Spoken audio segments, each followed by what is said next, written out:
this is Grandmaster Damian Lemos with William Stewart for OnlineChessLessons.net. In this video we are gonna cover the French defense.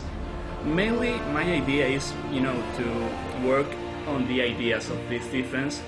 Theory is important in my opinion, but in order to play chess opening successfully, we need to understand the ideas. So basically after e4, e6, d4, d5, here is where we start the French defense. White has four variations, one of them being e takes d5. After e takes d5, this is the exchange variation. The other options are knight d2, white defends the e4 pawn, this is the Tarrasch variation. And here we are gonna work on c5. Then white can play e5, which is the advanced variation.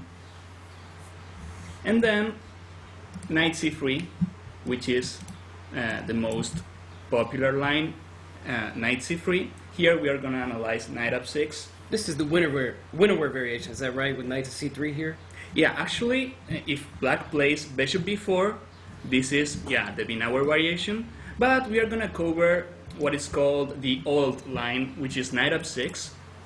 And, it's being played lately at, top level. So, actually after e5, knight f d7, we are lacking some space, but, we're going to work on it. And I think that after c5 in the future, knight c6, and f6, we have great chances of working, of putting pressure on white's center. So that's why I like this line.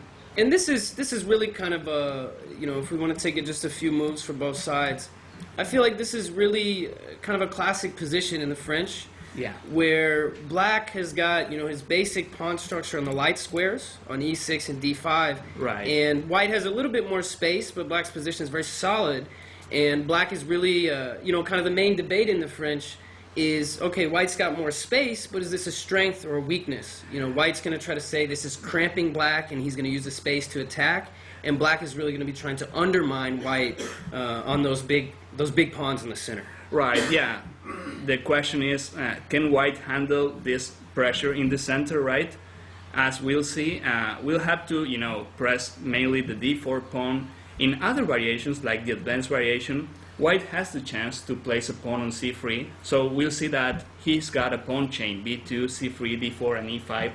And we're going to work, again, try to pressure that pawn chain, right? And that's, the French is all about, But I think, again, what I like about the French, it's a very solid opening, right?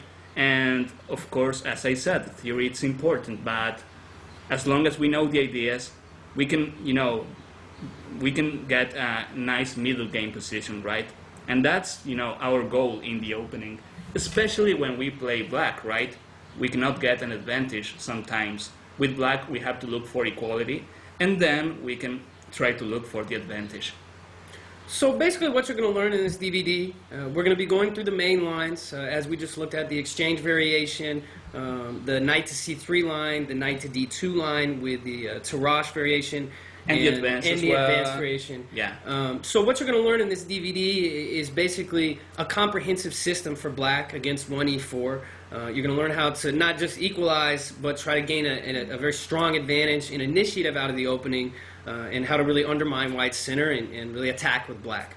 Right, and the idea is, you don't have to depend on knowing theory only, because, it's like when you play the Sicilian defense. Sometimes you have to know theory, otherwise you can get mated in like 20 moves, right? Right. The French, it's a positional opening, it's a very serious opening, but I'll try showing you the ideas behind it, right? Not only theory. That's what I like to do, especially when I study myself as well, right? I think that's really kind of the main point we're trying to emphasize in this DVD is not You know, the French defense is such a solid opening. I mean, it's been played by Botvinnik. I think Morozovic is the world's leading proponent of the French. I mean, Ivanchuk, you name it. Basically, any top players played the French at some point in his career. And Carlsen started playing it Carlsen as well. recently as well, yeah. Yeah. So what we're really going to try to focus on, and this is just something that is so critical as you're studying chess and trying to improve, is not focusing on memorizing variations and memorizing moves, because your opponents most of the time aren't going to do you the favor of following the theory that you memorize. So instead, you really want to focus on understanding the reasons behind the moves and the basic, the general fundamentals and concepts of the opening. And we have to understand that, you know, in the opening, we cannot win sometimes. Our goal should be equalizing or getting a good position. Then, you know, we have to trust in ourselves. We can get an advantage later in the middle game or end game, you know, but once the, you know, goal of the opening is clear, equalizing or getting a solid position, then, you know, we understand that the French, it's a good option. All right, so let's go ahead and get started. I think we had enough of the introduction. It's time to get cracking with the first chapter here on the advanced variation. All right, so we're going to start with the chapter 1, which is the advanced variation of the French defense after e4, e6, d4, and d5. Here white plays e5. This is the advanced variation. And white's idea, right from the beginning, is to play with more space, right? So as black, we have to play c5. Now we are attacking the center, right? White plays c3. Now we can already appreciate that he's got a very nice pawn chain, b2, c3, d4, and e5. And we'll have to try to attack this pawn chain because we don't have much space, right? For instance, we cannot move the knight to f6, which is the usual square, right? So in this variation, we'll have to move the knight via e7, right? So right now, the best move for black, it's queen b6. This looks it looks like kind of a weird move, right? I mean, usually you're not going to bring the queen out so early. Right. What's really the purpose of bringing that out? It seems like knight c6, for example, would be a little bit more natural Right, move. knight c6 looks like a natural move, right? But we'll see the difference. Against knight c6, white can play bishop to e3, and then after queen b6, the idea of queen b6, by the way, is to attack the d4 pawn and the b2 pawn, right? But here white can play queen d2. Okay, white here, I think he's a bit better because he could play the bishop outside, right? I mean, the bishop is out of c1, right? So if we play queen b6 before knight c6, the key is that now white cannot develop the bishop c1 because the bishop is defending the b2 pawn, right?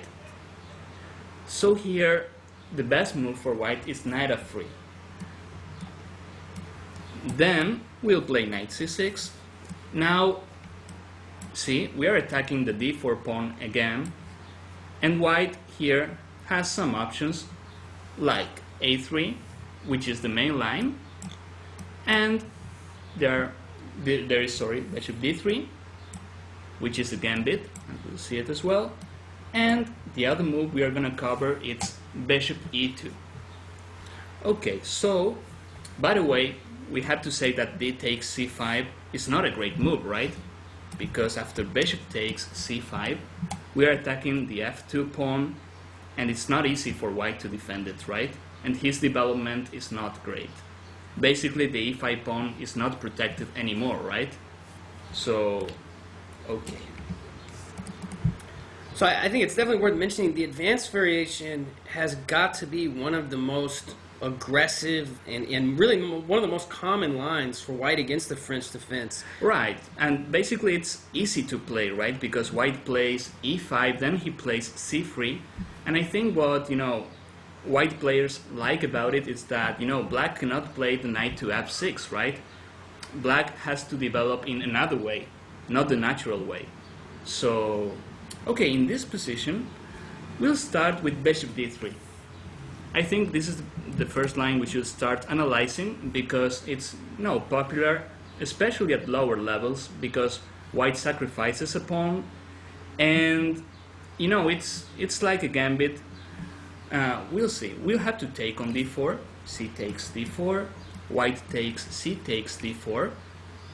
And now, well, here... It's worth pointing out that common trap. I mean, it looks like black is going to get a free pawn, but if it looks too good to be true, it probably is, right? Knight takes d4, white takes, and after queen takes d4, right, here there's bishop d5 check, and we lose our queen, right? So, yeah, that is, white's trick. Okay, here, again, after bishop d3, we'll have to take once. But here, we'll have to explain why we have to take first. If we play... What about a natural move like bishop to d7? Right, bishop d7, right? It looks like it makes sense. Here, white, now he can take on c5, and then after bishop takes c5, which is, the most natural response, then he can play the queen to e2, and see, now he's defending the f2 pawn, but now he can castle as well.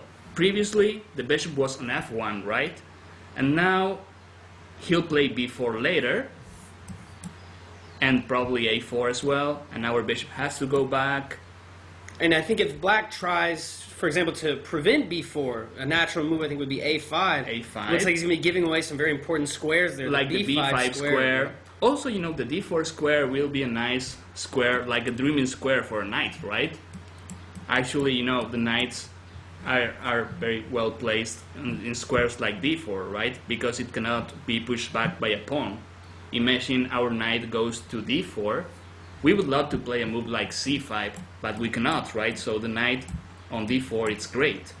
I think even white could maneuver his knight from a3 to b5, where it's going to be communicating very nicely with the d4 square. And he can also go to the d6 square as well. So that is why we have to take on d4 first, right? Because now white's threat is to take on c5 and play queen e2. So yeah, a natural move like bishop d7 wouldn't be accurate, right? We'll take on d4 first, c takes d4, white takes, c takes d4, and now we play the bishop to d7. Now we want to take the d4 pawn, because there's no bishop b5 check. That's the main idea, right? I mean, if white, for example, in this position, let's say he just plays a natural move, like he castles, right? Now black is going to be able to just go in and snatch this pawn. Right, and actually this is the main line, right? White sacrifices his pawn, and he wants to play with more development, but we'll study a nice, nice way to get our extra pawn and, finish our development as well. First, we should see what happens if he tries to defend the d4 pawn. I think that there are two options. See that, he cannot play bishop e3, because now our queen on b6, we can take the b2 pawn. So, basically, there are two moves. One of them is bishop e2, which is no sense actually, because if he plays bishop d3, why playing bishop e2 later, right? And the other one would be bishop to c2. But then we can play the knight to b4. We want to get the bishop pair. You know that the bishop pair, it's of huge value, especially in open positions, right? And I don't think that, white would like to give up the bishop pair. There's another move we can use in the future, which is queen a6, and it's quite annoying for white, especially because he cannot castle, right? So I think it's especially worth pointing out too in the French defense. I mean, just talking about inherent, natural bad bishops and good bishops in the French defense.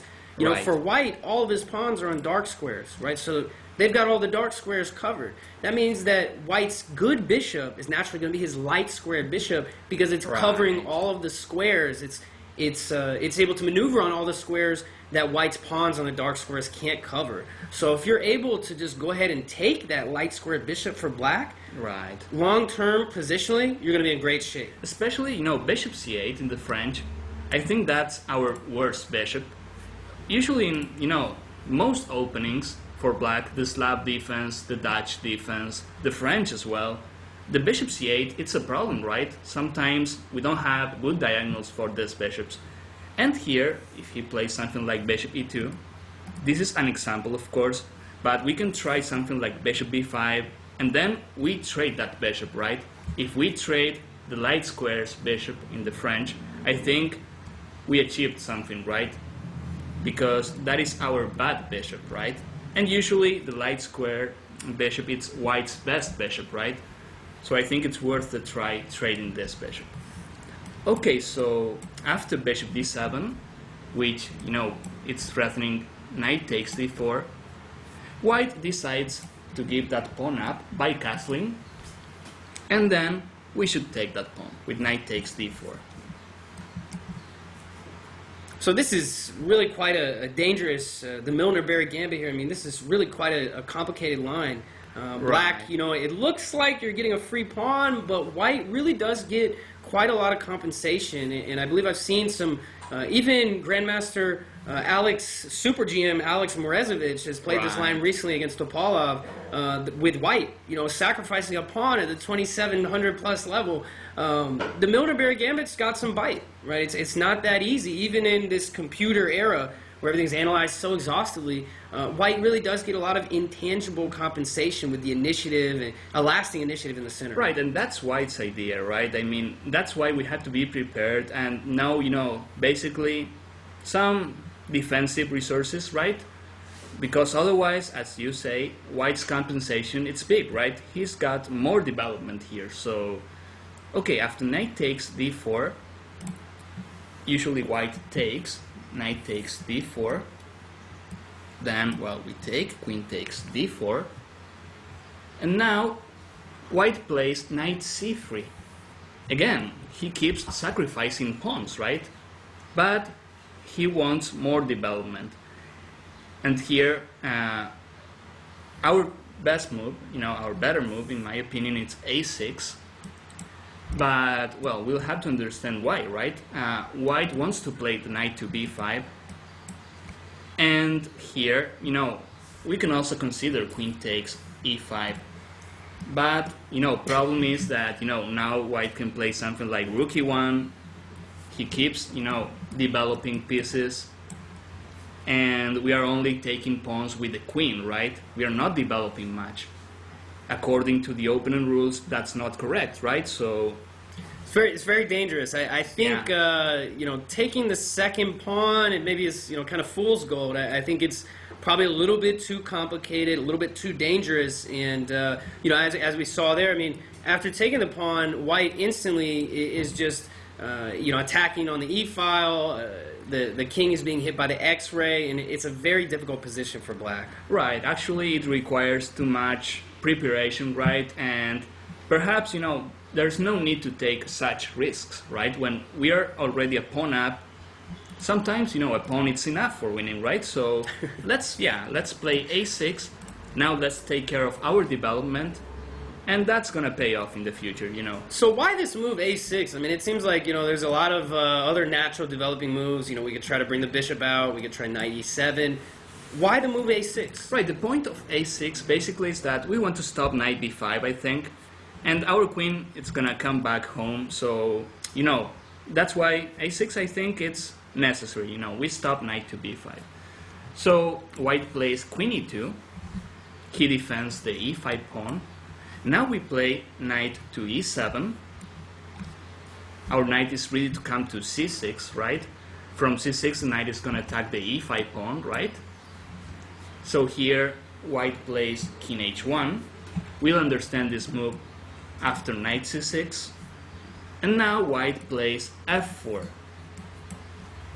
Now he's protecting the e5 pawn, and he's ready to play bishop e3 next, right?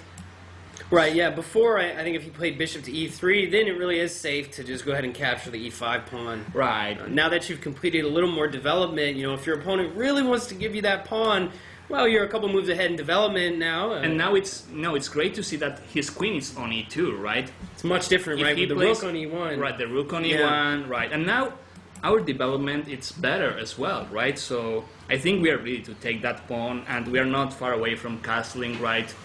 So yeah, absolutely. I think he has to play f4 now.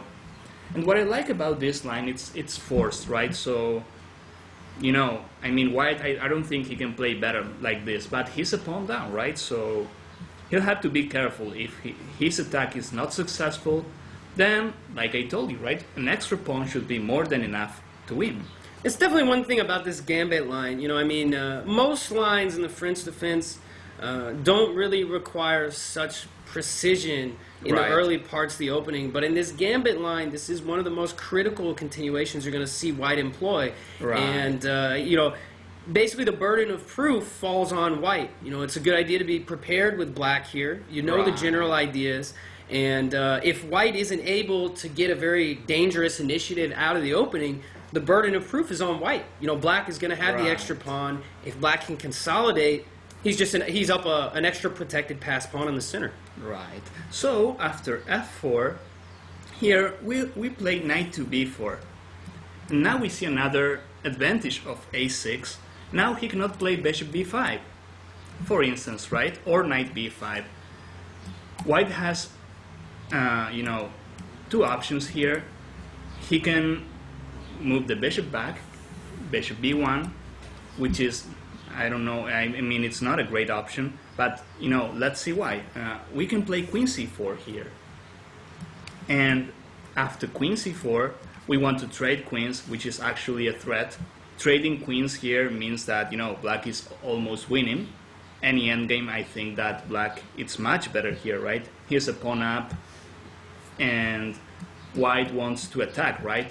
If queens are off, then there's no attack. Exactly. This is a very good, just Right. general principle, right? I mean, if you're up material, if you're defending, right? You know, white is obviously trying to attack here. So trading should favor us, right? So especially trading queens. trading queens, Yeah, right? especially, yeah. So here white would like to play queen d1, I guess, avoiding the queen trade. But we play d4. And, you know, we are not being ambitious with black here. I mean, when we are down on development, we want to finish development. But d4 here has another purpose, and we'll see it. Knight to e4. And then we play d3. See, we advance our pawn too much, but our idea is to play knight c2 in the future. For instance, knight c3 again. And now, obviously, we don't have to play knight c2 right now, but let's see it as an example. Knight c2. Here we'll get the bishop pair, right? And perhaps we offer our pawn back, our extra pawn back. But after bishop takes c2, d takes. The thing is, we'll play our bishop to c6. We'll have two powerful bishops, right?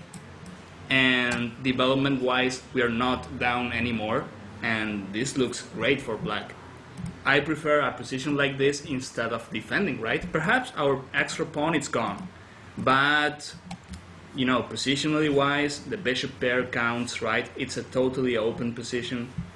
So this is why, you know, white doesn't play bishop b1 there. It's a tricky opening because black is really trying to consolidate his position. Right. But at the same time, you know, you're still looking for forcing moves to try to seize the initiative, trying to push white back and disrupt his coordination and his potential attack as well. Right. So that's why after knight b4, white plays rook d1. He doesn't want to waste any development tempo, right? After rook d1, here black has two moves, right? The main move, according to theory, is knight takes d3. After rook takes d3, we have to play queen to b6. Here white speeds up development with bishop e3. Though those are, you know, very logical moves, right? Bishop c5 makes sense. But now, you know, after bishop takes c5, okay, queen takes c5. This position, I think black is still better. But, you know, it's like we are still not sure where to castle. For instance, if we castle short, it's like our king is not too well protected, right? And the rook is already on d3, so he can try something like rook g3, right, or rook h3. We don't have the famous knight f6, which is defending our king, right? I think even after castles there, let's say white had maybe made a move like rook to d1. He's got more development, black right? castles. White really has a very familiar shot. We're going to see a lot of in a lot of different variations. F5. F5, And absolutely. this can be a big problem for F5 black. and F6, right? Yeah. This is big. So- This is a big problem. So you gotta keep an eye out for that F5 push because it really is going to be exploiting. You know, if White can open this position up and so far ahead in development, he's going to have a very dynamic attack. And you know, there's another idea here, which is, it's a trick actually. If we castle long, which is interesting, right? Because we want to play king b8, and then we feel like our king is safe. Here, we have to be careful with knight to e4. Wow, the knight comes to d6 with check, and if we take the knight, then comes rook c3. So this is proving that our development is not that great yet, right? So that is why, instead of taking the bishop on d3, I'll suggest another move, which I think, I don't know if this is better or not, but for practical chess, I think it's better. I think it seems like a good deal easier to play, right? Capturing the bishop And play without development, or playing the easiest way and get a good endgame. And like I said, perhaps we are gonna give, we are gonna offer our pawn back, but we'll make sure we get a great endgame, right? So instead of knight takes d3, we're gonna play bishop c5. Okay, so now the key is White cannot play bishop e3, which would be, annoying for us. And yeah, he has a lot of options, right? He can move his bishop almost anywhere, and he threats our queen. But we'll have queen f2, and then we won't lose our queen. So let's see what happens if he takes on h7. Bishop takes h7, then we can simply play queen f2, and then we make sure we trade queens. And that is great for us. Here I see already a nice trap. If he goes with his bishop back, like, bishop b1, then we can play rook takes h2 check, and, we continue with queen h4 mate. This looks great, right? But, the main idea of this line is to, for instance, after bishop takes h7, queen f2, we want to trade queens, and we make sure we get a great endgame. For instance, queen takes f2, bishop takes. Now the h file is open as well, so our rook from h8 it's playing without moving. And he'll have to play bishop b1. Otherwise, we'll take that bishop too. And here we have a very solid position. And again, this is our goal in this line, right? To get a great endgame.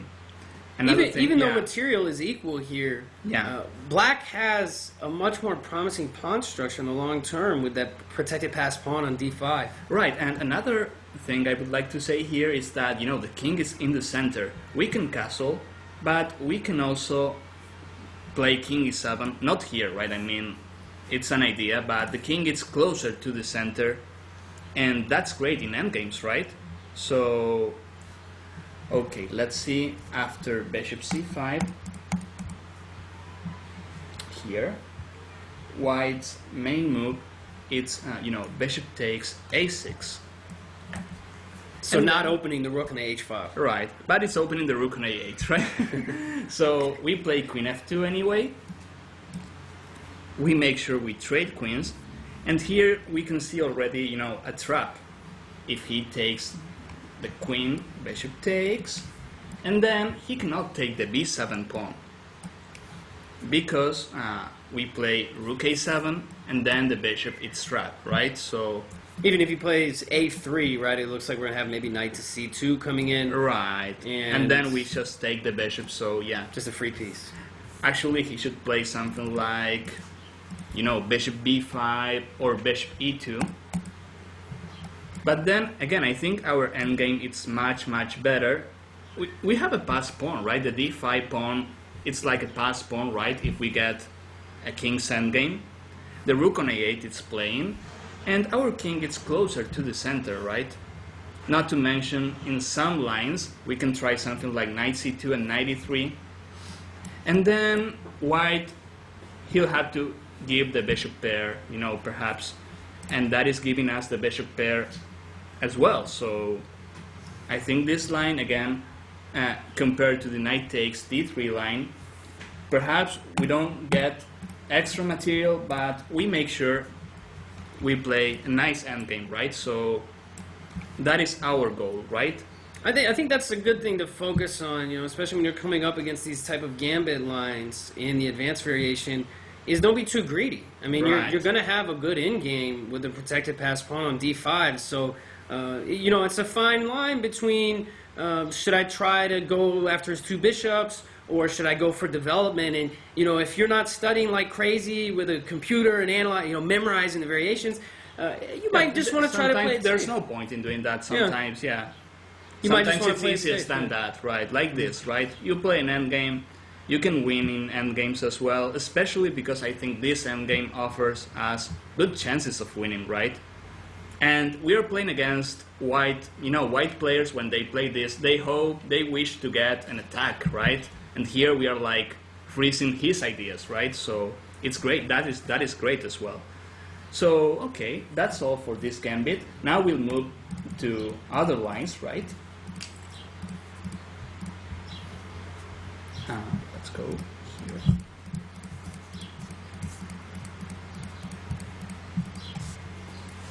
Okay, so after e4, e6, d4, d5, e5, c5, white plays c3, queen b6 first, remember, before playing knight to c6, knight to f3, knight c6, and now instead of playing bishop d3, white plays the bishop to e2.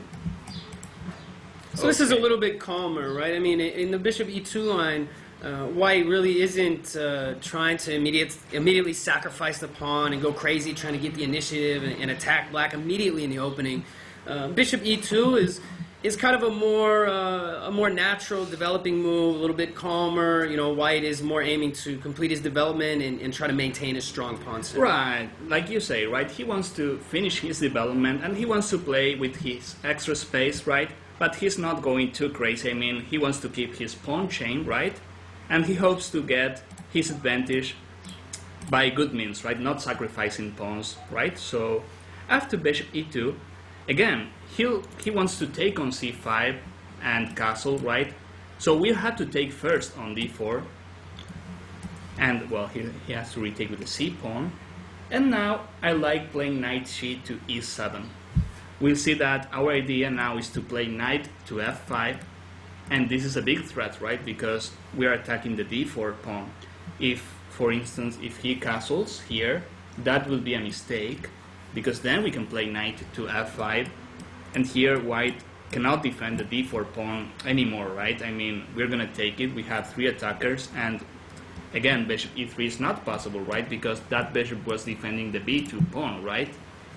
So here, I think this is a really good example, by Yeah. the way, of just the idea of establishing a focal point for black. I mean, he's got his knight on f5, the knight on c6, and the queen on b6. everything against d4, right? Everything against d4. The base of white's pawn chain there. So after, knight e7, well, here we can analyze three moves for white. There are three ways of defending the d4 pawn. Let's start with, knight c3. This is a very natural move. Right, but you may ask, why knight c3? It's not defending d4. I mean, after knight f5, how can I protect d4 here, right? But white's idea is to play knight to a4 now. This is a fairly common idea for white in the advanced variation, Right, especially. attacking the queen on b6, right? Yeah. And actually, he wants to deviate the queen from d4, but we'll play queen a5 check. And now king f1, doesn't look like the best move for white, right? It's not going to be able to castle anymore. Right, he prefers bishop d2, sorry, and we play bishop to d4, b4, sorry. And again, looks like we want to take the d4 pawn, and white's only move is bishop c3. He wants to overprotect the d4 pawn. But as the previous variations we saw, this is a nice line for black and it's forced, so that's why I like about it. We can play b5. And now looks like if he moves his knight, we're gonna take on c3 and we win too many pawns, right? Yeah, knight to c5 is just simply not going to work. Because of bishop takes c3, right? So he has to play a3. So here, well, yeah, he's threatening our bishop, so we'll take on c3, right? Again, you know, we don't have to be too greedy. We take that bishop, he'll take back, knight takes c3. And now I like b4. It's like when we advance here with b5 and b4, we are trading some pieces and that's gonna help us equalize. But now our bishop c8 in the future may find, you know, a way via a6 to develop, right? Again, see that the bishop on c8, usually it's our worst bishop because it's like crashing against our pawns, right? And we are missing our best bishop, which was bishop f8. So here white has to take, queen takes b4, and here see, we are attacking b2 and d4, and white cannot protect those two pawns anymore. He'll have to play bishop b5, so he's removing one of our attackers, right? We play bishop d7, and again, white's only move is bishop takes c6. Otherwise, we are taking b2 or d4. Bishop takes c6, bishop takes c6.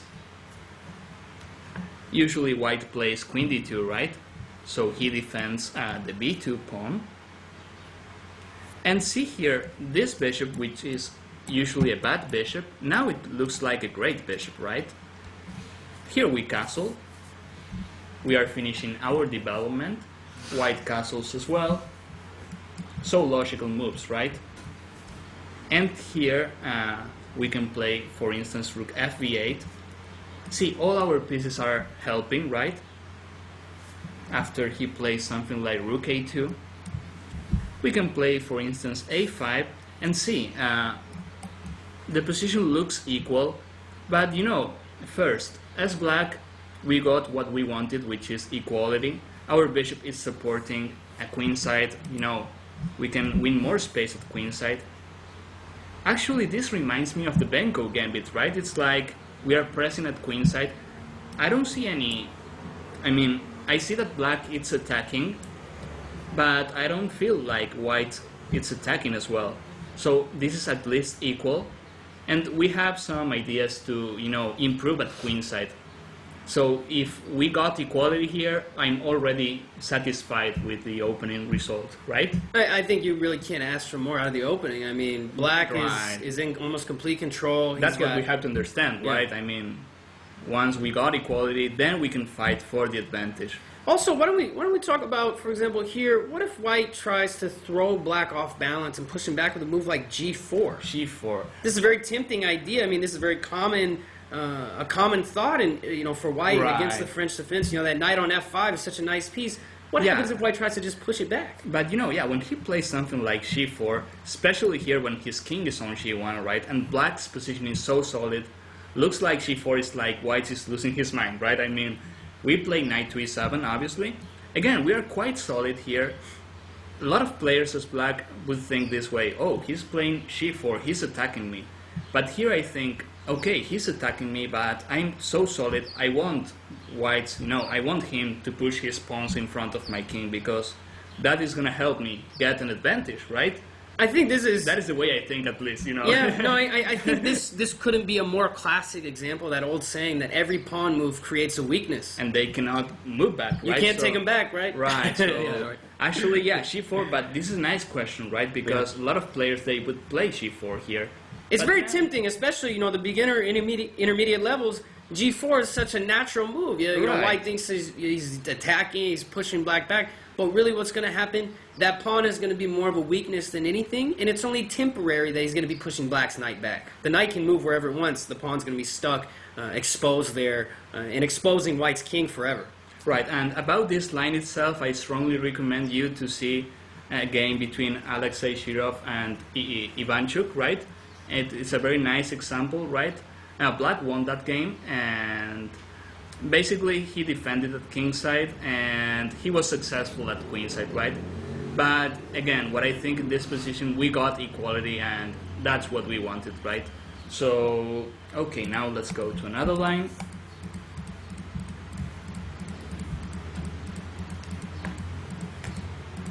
So I think that Yeah. last example was a fantastic illustration that the French defense, it's got kind of a bad reputation. Like a lot of people think that you play the French because you want to beg your opponent for a draw. Right. But really, we can see in this type of variation that black really is just preferring to counterattack white from a very solid foundation. And, there's no need to think you're begging for a draw or begging for equality in the opening. I always tell the same example, take the example of, former world champion Petrosian, right? He played the French like his main opening, I think, and I don't think he always wanted to make a draw, right? So, I mean, I can tell a lot of examples, right? World's #1, Magnus Carlsen, started playing the French, and I don't think he wants to draw, right? He's got a couple of very famous games against, I think, Fabiano Caruana. And recently, and also against Sergei Karyakin, and also against Ivanchuk as well. Yeah. And we're gonna see those ideas, those games as well. So, that is why I don't think the French.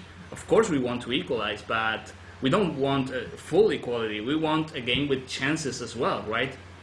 So, okay, now let's see another way of defending the d4 pawn in the advanced variation. e4, e6, d4, d5, e5, c5, c3, queen b6 first before knight c6, okay, knight f3, knight c6, bishop to e2, after c takes, knight to e7, again we have the big threat which is knight f5.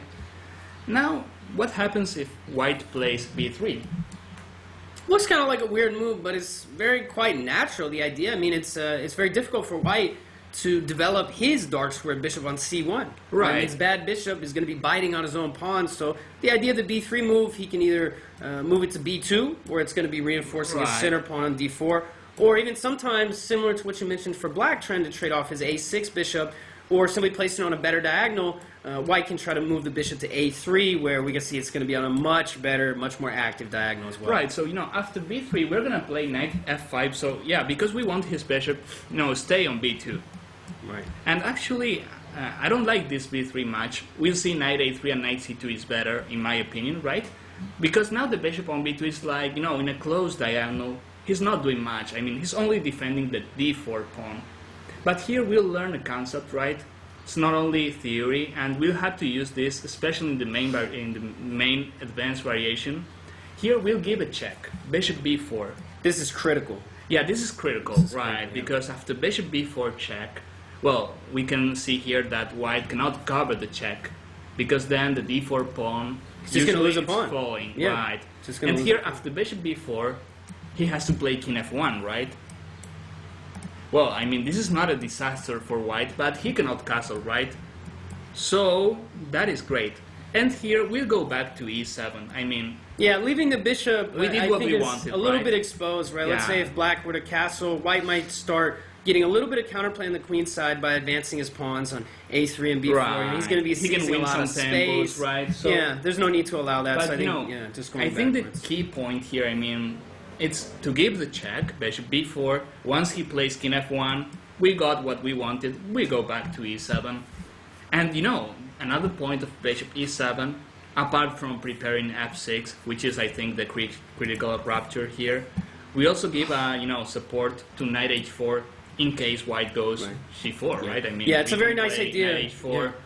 Yeah. If white tries to lash out with g4 and tries to push her knight back, a lot of times, you always hear a knight on the rim is grim or dim or whatever they say, right? But a lot of times they're playing g4. The knight on h4 is very, very useful because by trading off white's knight on f3, our bishop's going to look a little goofy there, but it's actually quite active. And most importantly, we're deflecting and we're trading off white's knight on f3, one of his principal defenders of the d4 square. Right, and like you're saying, right, if we trade a knight f3, knight f3 is not only defending d4, but e5 as well. I mean, f6 will be stronger for us in the future, right? I think the knight f3 is a very important piece for white, right? So it's almost like g4 is helping black by not only creating a long-term weakness on white's king side, but it's helping black trade off one of white's best pieces. Right, and actually white, I think he should go slower here with g3 or h4, right? He doesn't have to push g4 immediately, but... No, that's what players are used to do, right? They want to play g4 immediately. So, okay. After this maneuver, remember bishop b4 check and bishop e7, which is key in my opinion. Here, white's main move is h4. Just to see another example, white can play knight c3 as well here. And see, we cannot take the d4 pawn yet, because there is some knight a4 there, right? Which is a double threat, right? So here we can... And no longer, I do just want to point out, no longer, in some lines, with the king on e1, black would be able to just capture knight takes f3 with check. But once the king is not on e1 anymore, this simple trick no longer works. So here we can take it easy. You can play bishop d7. No, again, if you feel black's position, we can play rook c8 later, finish our development as well. And here if white plays knight to a4, we can simply go back, queen d8. Again, we are quite solid. f6 will be a nice threat in the future, right? I think also against this knight a4, it's really worth pointing out that queen to c7 looks like a very natural move, but then rook c1, right? Right. And then we want to definitely avoid putting the queen on this open file where it's going to be hit by usually in this line, unless it's something very specific, then I prefer queen d8, right? That's something worth pointing out. Also, the queen can help support. Maybe it can switch over to the king side and whatnot if necessary as well. So after king f1, remember this bishop b4, sorry, king f1, bishop to e7, then h4, and okay. So what's the point of h4? Why would white play this move? Actually, I think he wants to play c4 later and stop knight h4.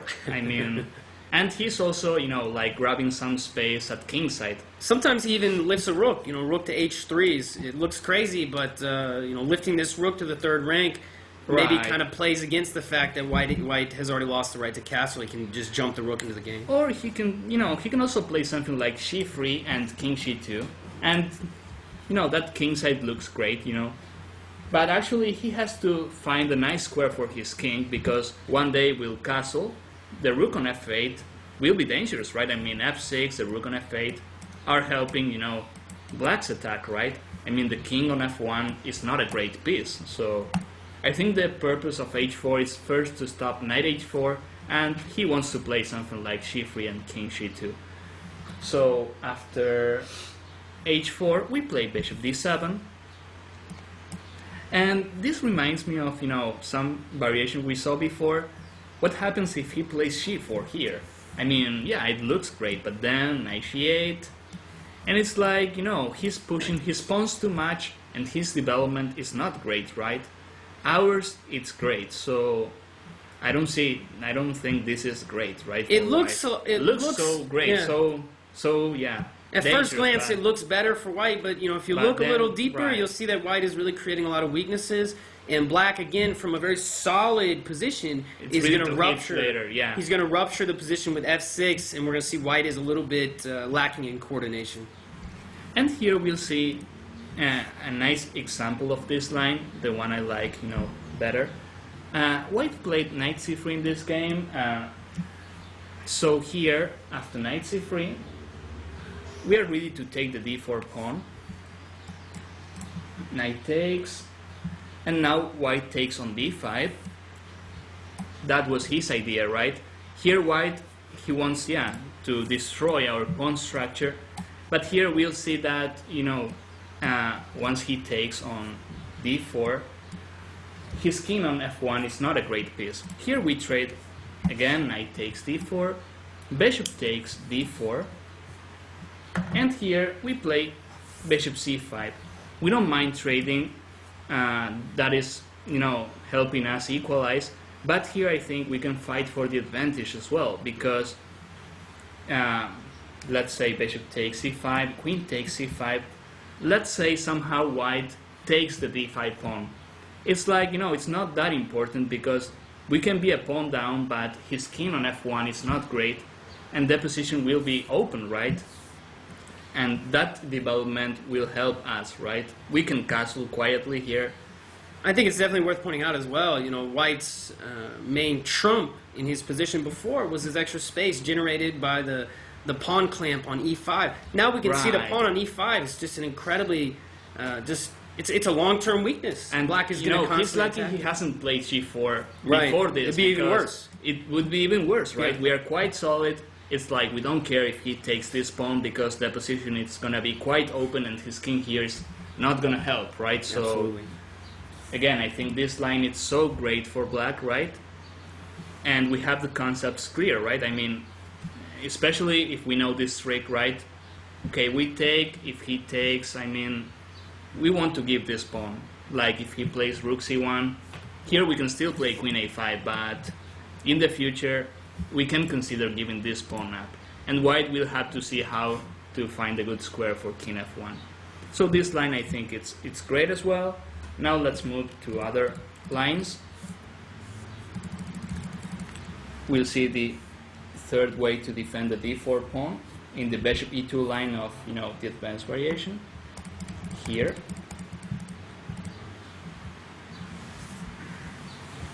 Bishop is here. Okay. Okay. It's like this. Queen is on b6, right?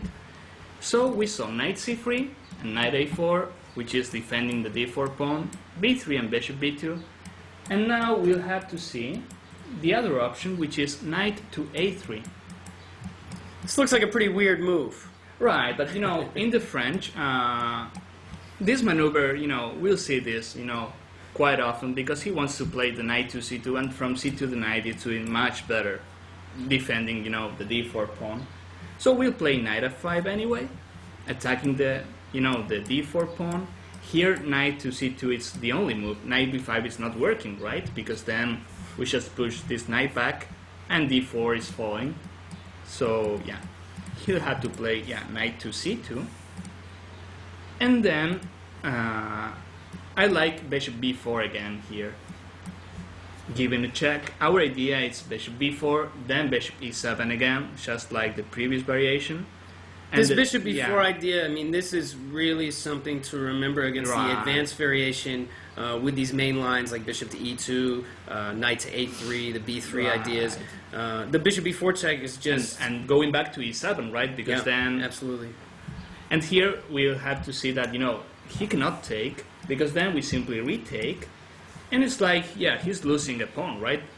d4 or b2, Right. white is gonna lose one of those Yeah. pawns. Whatever So- he does, I mean, bishop d2, I guess is his best option, giving away the b2 pawn, but it all looks Right. bad. I mean, once one of those pawns starts falling, the d4 pawn, that weakness is still going to remain. It's too Right. good for black. So he plays king f1, looks like the only move, and we go back to e7 again. And so in this position, I mean, we can tell, okay, white's got the extra space, but black has got such a focal point. You know, all on d4, it's like all of white's pieces are just tied down to defending his extra space. You know, the pawn on d4 and thus the pawn on e5. And you know, our plans remain same, you know, we want to castle one day, of course. Sometimes, this is something, you know, pointing out as well, the queen on b6 is not doing much. So going back to d8, it's great sometimes to support f6, right? And also supporting, sorry, the h4 square. So here, let's see an example. White can play h4 here, just like the previous line, right? And here I like h5. Right, this is another Yeah. great way to respond to Right. this h4 move. I mean, if you get in h5, your knight on f5 is a complete rock. It's going to be Right. very difficult, if It's not a move, impossible, yeah, to that undermine. perhaps we don't play it if we don't know it beforehand, right? Because it looks like we are not sure if we can castle here, but in the future we can play also c6 and, you know, Very solid. very solid. Although I don't know if I play c6 or not, because I would also like to play f6 later, Right. and I need the pawn on c7 to, you know, Support that. right, but you know, depends on, you know, what white plays. He'll have to, you know, find that nice square for his king yet, so we'll have to see, right? In this game, white played b4. And actually here, yeah, we cannot take the b4 pawn, right? Because then he plays rook b1. And it's quite dangerous, right? We don't have much development. a3 is coming. So again, you know, we can take it easy. Remember, here we have to fill black's position. Bishop d7. The idea of the French, again, is to play a solid position, right? Yeah. The natural move you might think here, you know, when you see b4, it's It like, okay, reminds me of g4, right? I mean, yeah, it's giving away a very important c4 square and the c3 square as well. And maybe a natural move you might think for black against b4 is a6 to prevent b5, but after the natural developing move, bishop to d7. And if he plays something like b5, we can play knight a5. And Exactly. see, he's leaving pretty important, squares here. Now c4, it's like ours, right? We can play rook c8, knight c4. It's kind of like some lines on the French defense, you almost think it's like a compressed spring, Right. where if white tries to overstretch and push you back, black has such a solid foundation to come from that the Right. counterattack, he's going to be getting a lot more. Right. So here, if white defends with a3, again, we can play something like rook c8. Our moves are so logical, right? Rook c8, I mean, you can see that white's knight on c2, this guy's looking a little bit goofy, but he's Right. got to stay there for now. Black has so much pressure on d4. Now that black is controlling, or basically controlling the c-file with his rook, this is just such an easy position for black to play here. Right, and I like this idea. Let's say white plays c3 and he wants to play king c2, Very right? solid plan. And then we can play something like knight d8. And I think here our idea is quite easy. It's to play bishop b5, and it's not only a trade. The bishop d7, again, it's a very, we are defending weaknesses, but here I would like to trade this off, right? Because bishop e2, it's his best bishop. And let's see, white's bishop c1, it's a tall pawn, right? All white's pawns are all on dark square, from h4 to a3. Every single one, yes. Yeah, so that bishop c1, it's a tall pawn, right? And bishop e2, it's his best bishop. So if we play bishop b5 here, we are getting rid of a bad piece of ours. Yeah. So let's say white plays king to g2, then bishop black b5, gets in it's bishop great. b5. I mean, this is one of the most important positional concepts in the French defense. Right. Aside from all the pressure on d4, the solid position ready to be compressed spring and violently counterattack, trading off your light squared bishop is huge. I mean, you're not going to see immediate tactical benefits of it, but for the rest of the game, you're just going to have a subtle long-term positional advantage by trading off your naturally worst piece. Right. So now we know the concepts, of this bishop e2 line. We saw the bishop d3 gambit as well. Now I think we are ready to go through the main line, which is a3, right? So let's see. And I think that this a3 line is the most popular. Okay, here after knight c6 we saw bishop d3, we saw bishop e2 as well. Now we'll have to analyze a3, which is quite interesting. And now against this a3, This is a weird move, by the way. This a3 move. Right. I've been seeing this pop up at the higher levels. A3. Yeah. It's really counterintuitive. I mean, if you're playing white, you would think this is move 6. I've made enough pawn moves. I need to get my pieces in the game. What's up with the a3 move? Why would white right, play let's this try move? to understand What's the why idea? white plays a3, right? If we play the same way we played against bishop e2, if we take, he takes, and we play knight to e7, difference is he's gonna play b4 now, and once we play knight to f5, now he has the chance of playing bishop e3 or bishop b2, but difference is white's got a queenside, a better queenside already, right? So that's the difference. This is playable, of course, for black, but against a3, I'm going to suggest another line, which is like punishing white from playing a3.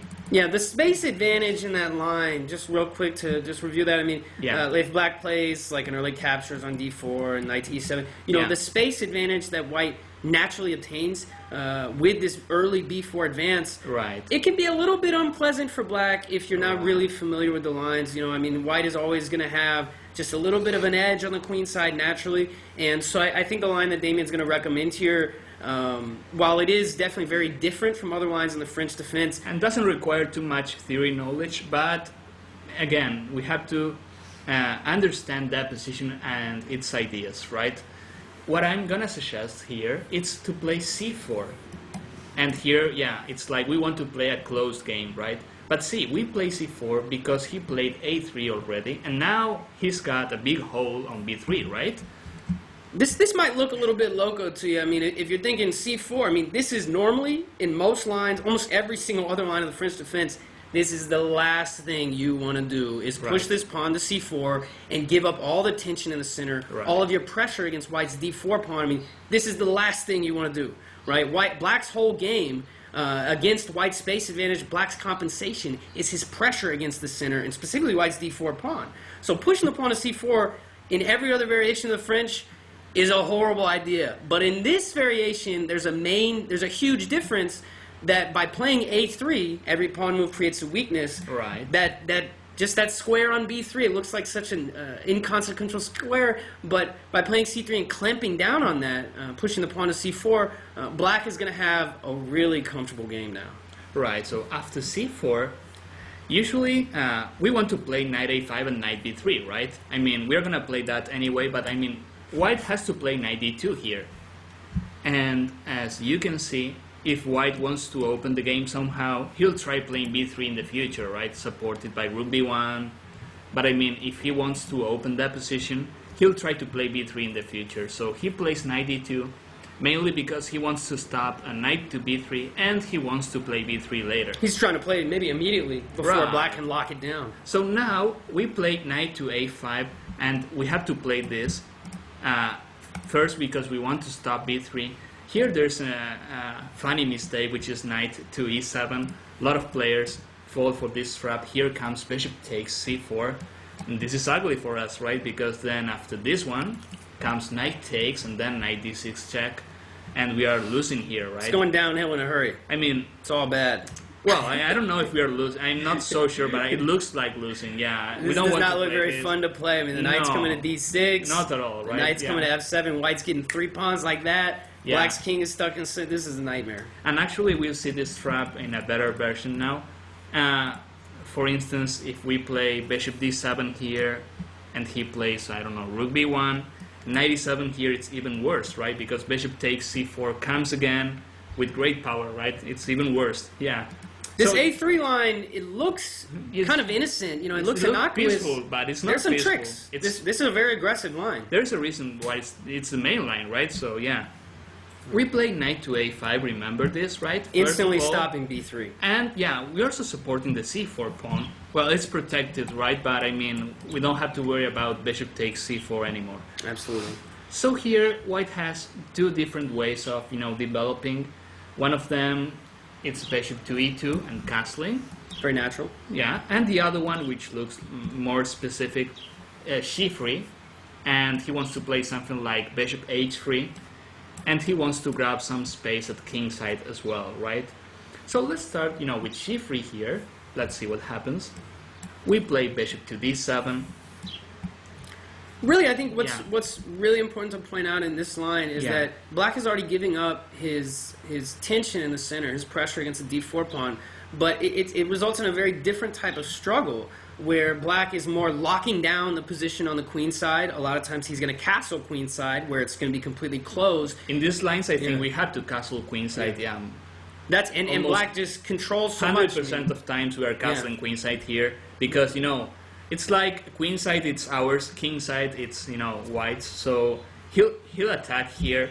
But what I like about this line, actually, and I had the chance of playing this a lot of times, it's that when we castle, then we can also attack at king side. It's like we are quite solid. Once we freeze all, white's counterplay at queen side, we are able to play at king side as well. So it's, when you look at this position, you think it's quite drawish, right? But actually, if you take a look, all pieces are on board, so there are a lot of chances, right? There's a lot of tension hidden in the position, for sure. So after c3, we play bishop d7. And now, usually white plays h4 first, before playing bishop h3. He's grabbing more space at kingside, but we can castle, You may ask here, what happens if he goes something like knight to g5? We don't have to worry about it. We always have bishop e8, which is defending everything. And actually, the knight on g5 is not doing much here. We can push that knight back later. So, if we know bishop e8 is there, we don't have to worry about knight g5. So here, he plays bishop h3. So here, we have to play f5. But this looks like a move we have to understand, right? Why playing f5 here? We have to be careful when we touch our pawns here because we cannot move them back, right? So f5 looks very specific here, but let's try to understand it. If white wants to take on f6, he'll have to do it right now. Otherwise, he cannot do it later. So if he takes on f6, well, he's opening that position already. And a very nice concept here, we have to take with the pawn, right? We don't want the e5 square for white. Yeah, taking with the knight, I mean, you're just going to be giving away the critical e5 square And for the the rest of the e6 game. pawn becomes a huge weakness, Huge target right? on the e-file. That's Right. So especially in this opening, usually we retake on f6 with the pawn, right? Controlling very important squares, especially the e5 square. And the c file is gonna be open if he castles kingside, right? So, I mean, with f5, if white wants to open the game, then the position is not that close anymore, right? It's not that rowish, right? I mean, But here, I think strategically, I feel like just it naturally long term is going to favor black because his king is on the queen side where black controls the game. Right. Now that the king side is open, if white puts his king on the king side, it's already kind of open there. I mean, Right. black is going to have natural attacking chances there. but actually white has to take, because if he doesn't, I mean, let's say he castles here, white says, okay, I don't think black can attack at kingside, this is so close, right? But here, once we played f5 and white didn't take, we have a very nice plan, which is knight h6, and our idea is to play knight f7, then the bishop to e7, rook to c8, and we are gonna play c5 one day, and I think we will have a great attack there. So this knight h6 and knight f7 plan, I think it's a great plan. If white tries to stop it by playing something like knight c5, we can still play bishop e7, rook to f8. We played the knight to f7, and again, we're removing the knight from here. One day we'll be able to push c5 and attack. Whereas at queenside, White's got everything nothing. looks okay, right? Yeah. So white he's got no chances there. No that is activity. why, after f5, I think white has to take, right? Because if he's not taking, then this plan looks so great for us. And I don't think white can stop it. So he takes f6, we retake with the c pawn, of course. Again, we don't want to allow white, to control the e file. So here, white castles.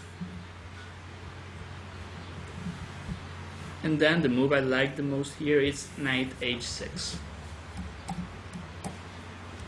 Our idea is to play knight f7, and from f7 the knight is gonna support a future e5, right?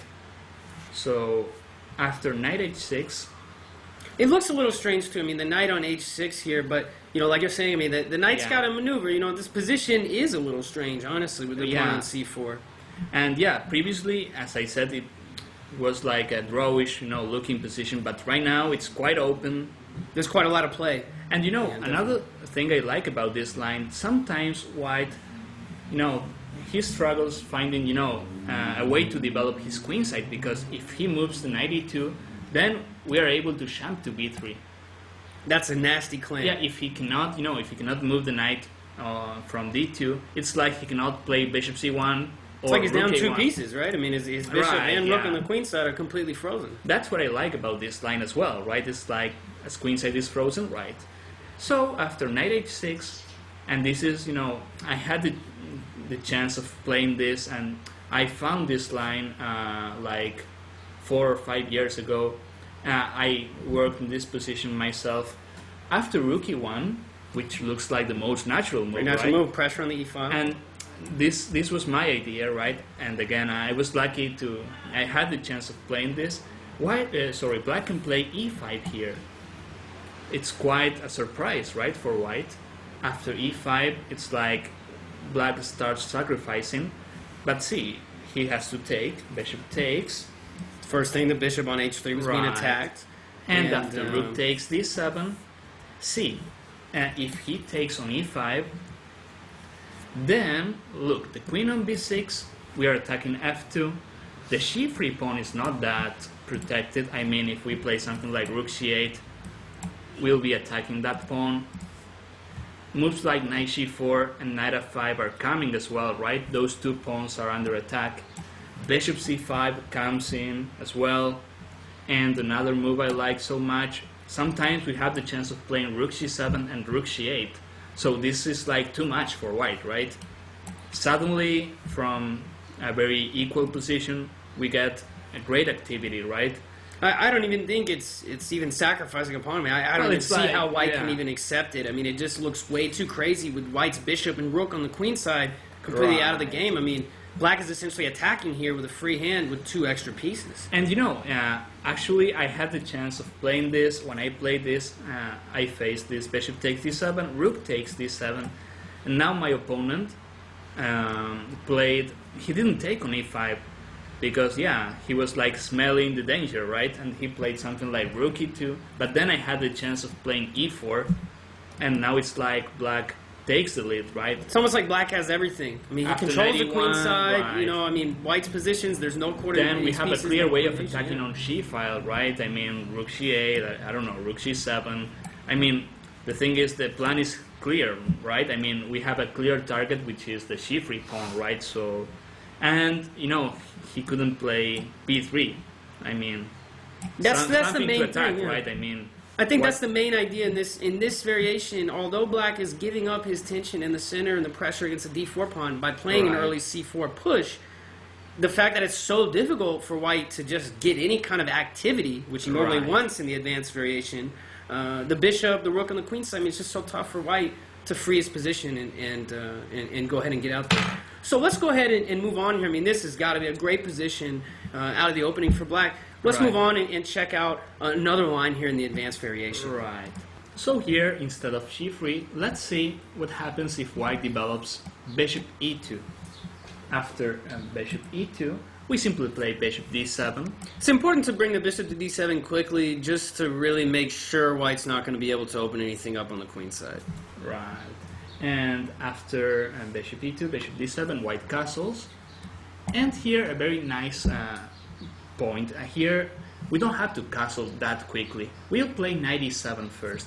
Now I'll show you why playing knight e7 first it's better.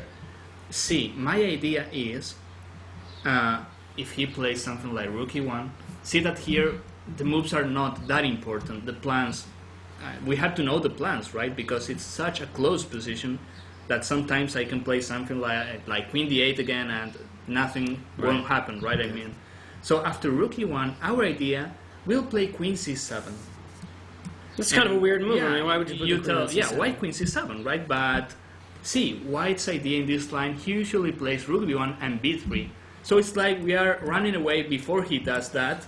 And once he plays b3, the c3 pawn is going to be quite weak, right?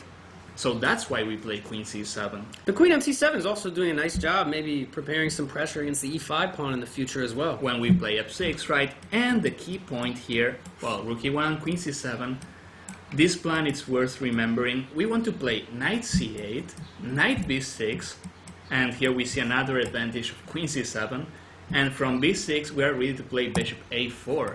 And then it's like the queen side, it's totally frozen. Complete right? lockdown. And the bishop on a4, yeah. This is a really cool plan. Sometimes it can even sneak into the game. Yeah, c2, right? Yeah, very dangerous idea. And you know, here, like I said, it's like we control a queen side, and in the future we can try opening the game at, you know, at king side. So that is why here we understand why queen c7 is such an important move, right? Because we free the b6 square for our knight, and then we are ready to come to a4. And we also have to understand why castling quickly is not that great. We want the c8 square for our knight, right? We can castle later. So here, very important to remember, knight e7, queen c7, and knight c8, b6, and a4. That plan, in my opinion, you know, it's the best in this position. It's like after this plan, all our pieces are doing something right. And if I control queenside in this line, I feel my position is quite solid and great. So, okay, here after bishop d7, after castling, knight e7. We don't want to castle that quickly. Here white, we'll see a nice line I like here.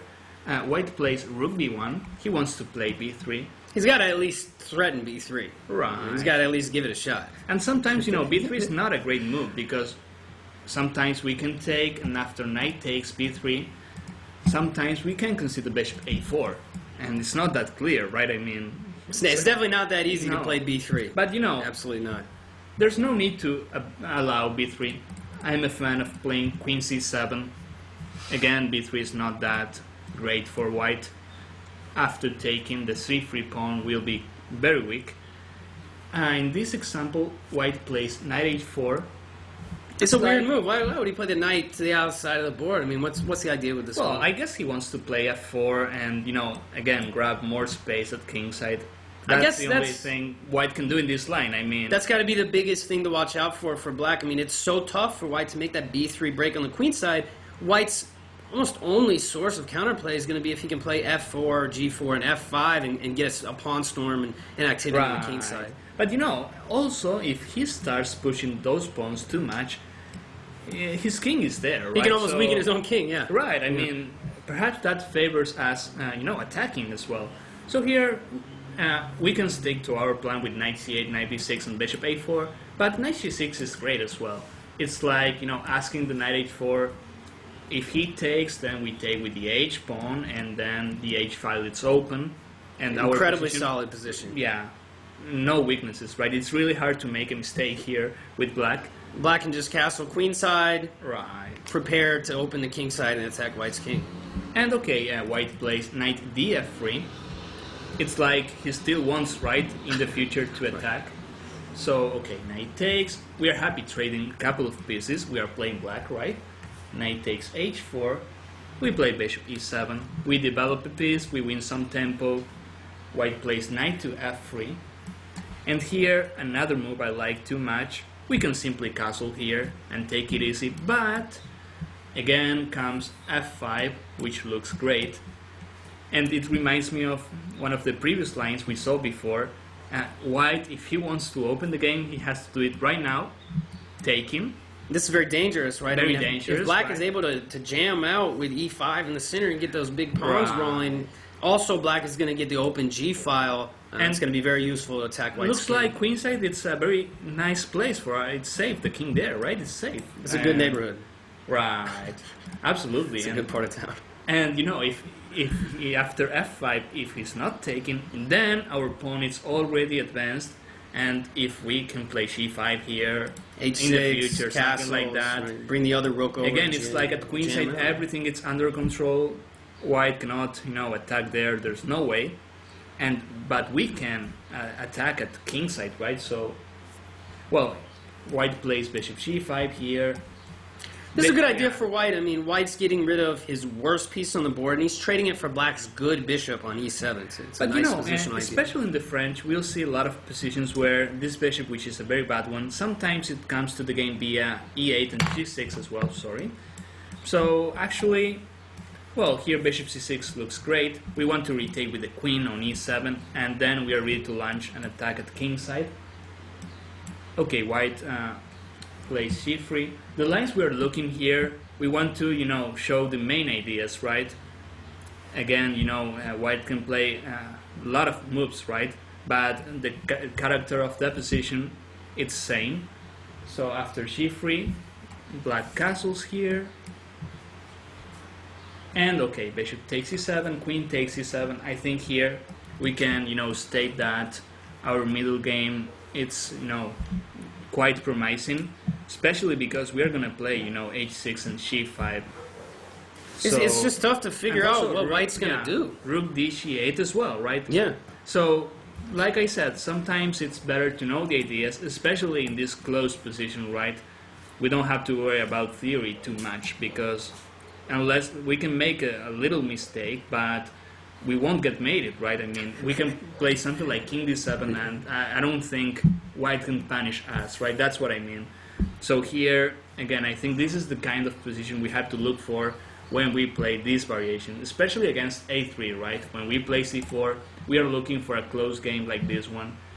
I think that equality is there, and we can also, look for an advantage.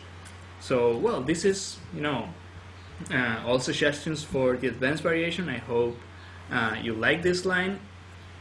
So, yeah, I mean, I just wanted to point out, as we're wrapping up here on the advanced variation in Chapter 1, that I myself have played the advanced with this A3 line quite a bit, and this idea of black closing the center by pushing the pawn to C4, just so early in the game, just a quick recap here on the electronic board, just the idea, it's really uncomfortable for white. I mean, when I'm playing the A3 line, I want to play B4. I want to open the game up. I want to go crazy. I want to attack black from perhaps the get-go. you want to face C takes D4 instead of C4, right? It's a lot easier. It's a lot easier. Now, the downside of pushing the pawn to C4 is that the character of the game is drastically changed. So positional, yeah. And you gotta be, at least familiar with the basic ideas that we've reviewed here. Right. But the truth of the matter is that this C4 push is just so uncomfortable to play against for white. I mean, I'm sitting there scratching my head, like ripping my hair out. How am I going to get some counterplay? It's very difficult. I mean, the idea was C4 locking down the queen side.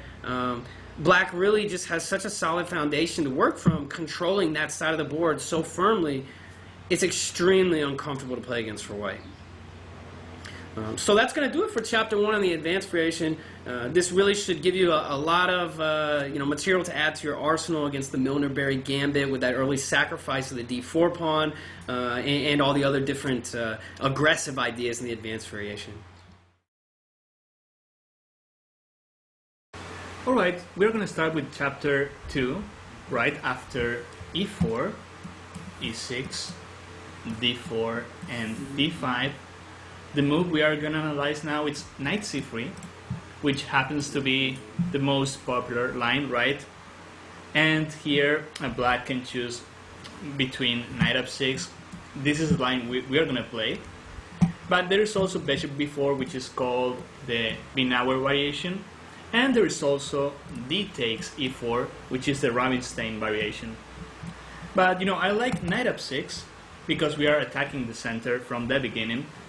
And after E5, which reminds me a bit of the advanced variation, right? We play Knight F D7, and our idea now, we want to play C5, Knight C6, and we are going to try to put pressure on White's center. White has more space, but we'll have resources to, put pressure on this center. So after Knight F D7, White usually plays F4.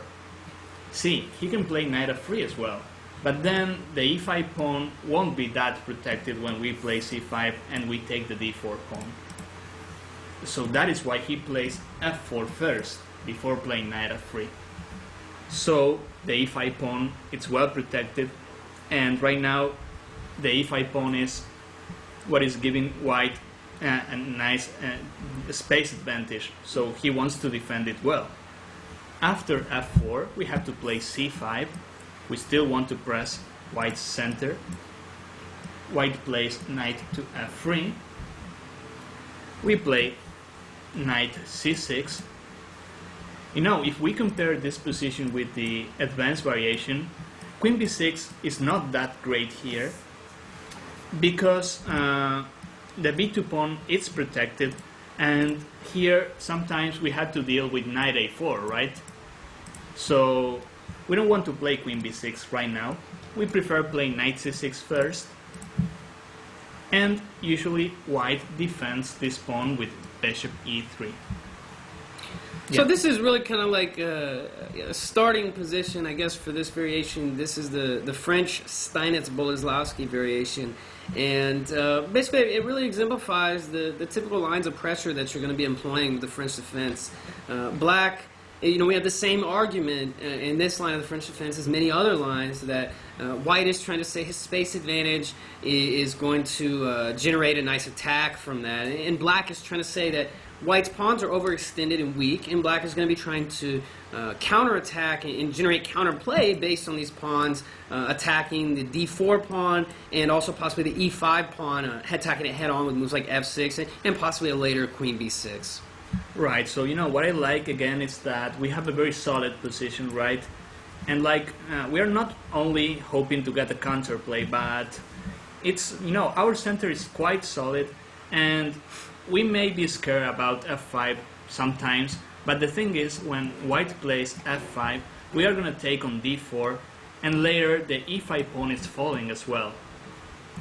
And when we take the e5 pawn, then the e6 pawn becomes protected by bishop c8, right? I think there was actually a recent catastrophe. It was played by Nakamura against Morezevich. I think it was in 2011, where Nakamura actually played this f5 break very premature in the opening, and Morezevich, very instructive game, basically just won the e5 pawn. Yeah, he took like a couple of pawns and then defended successfully, right? He just chilled, consolidated the position. It was a piece of cake. That's what I like about the French, right? Sometimes in order to win we have to take an advantage of white's mistakes, right?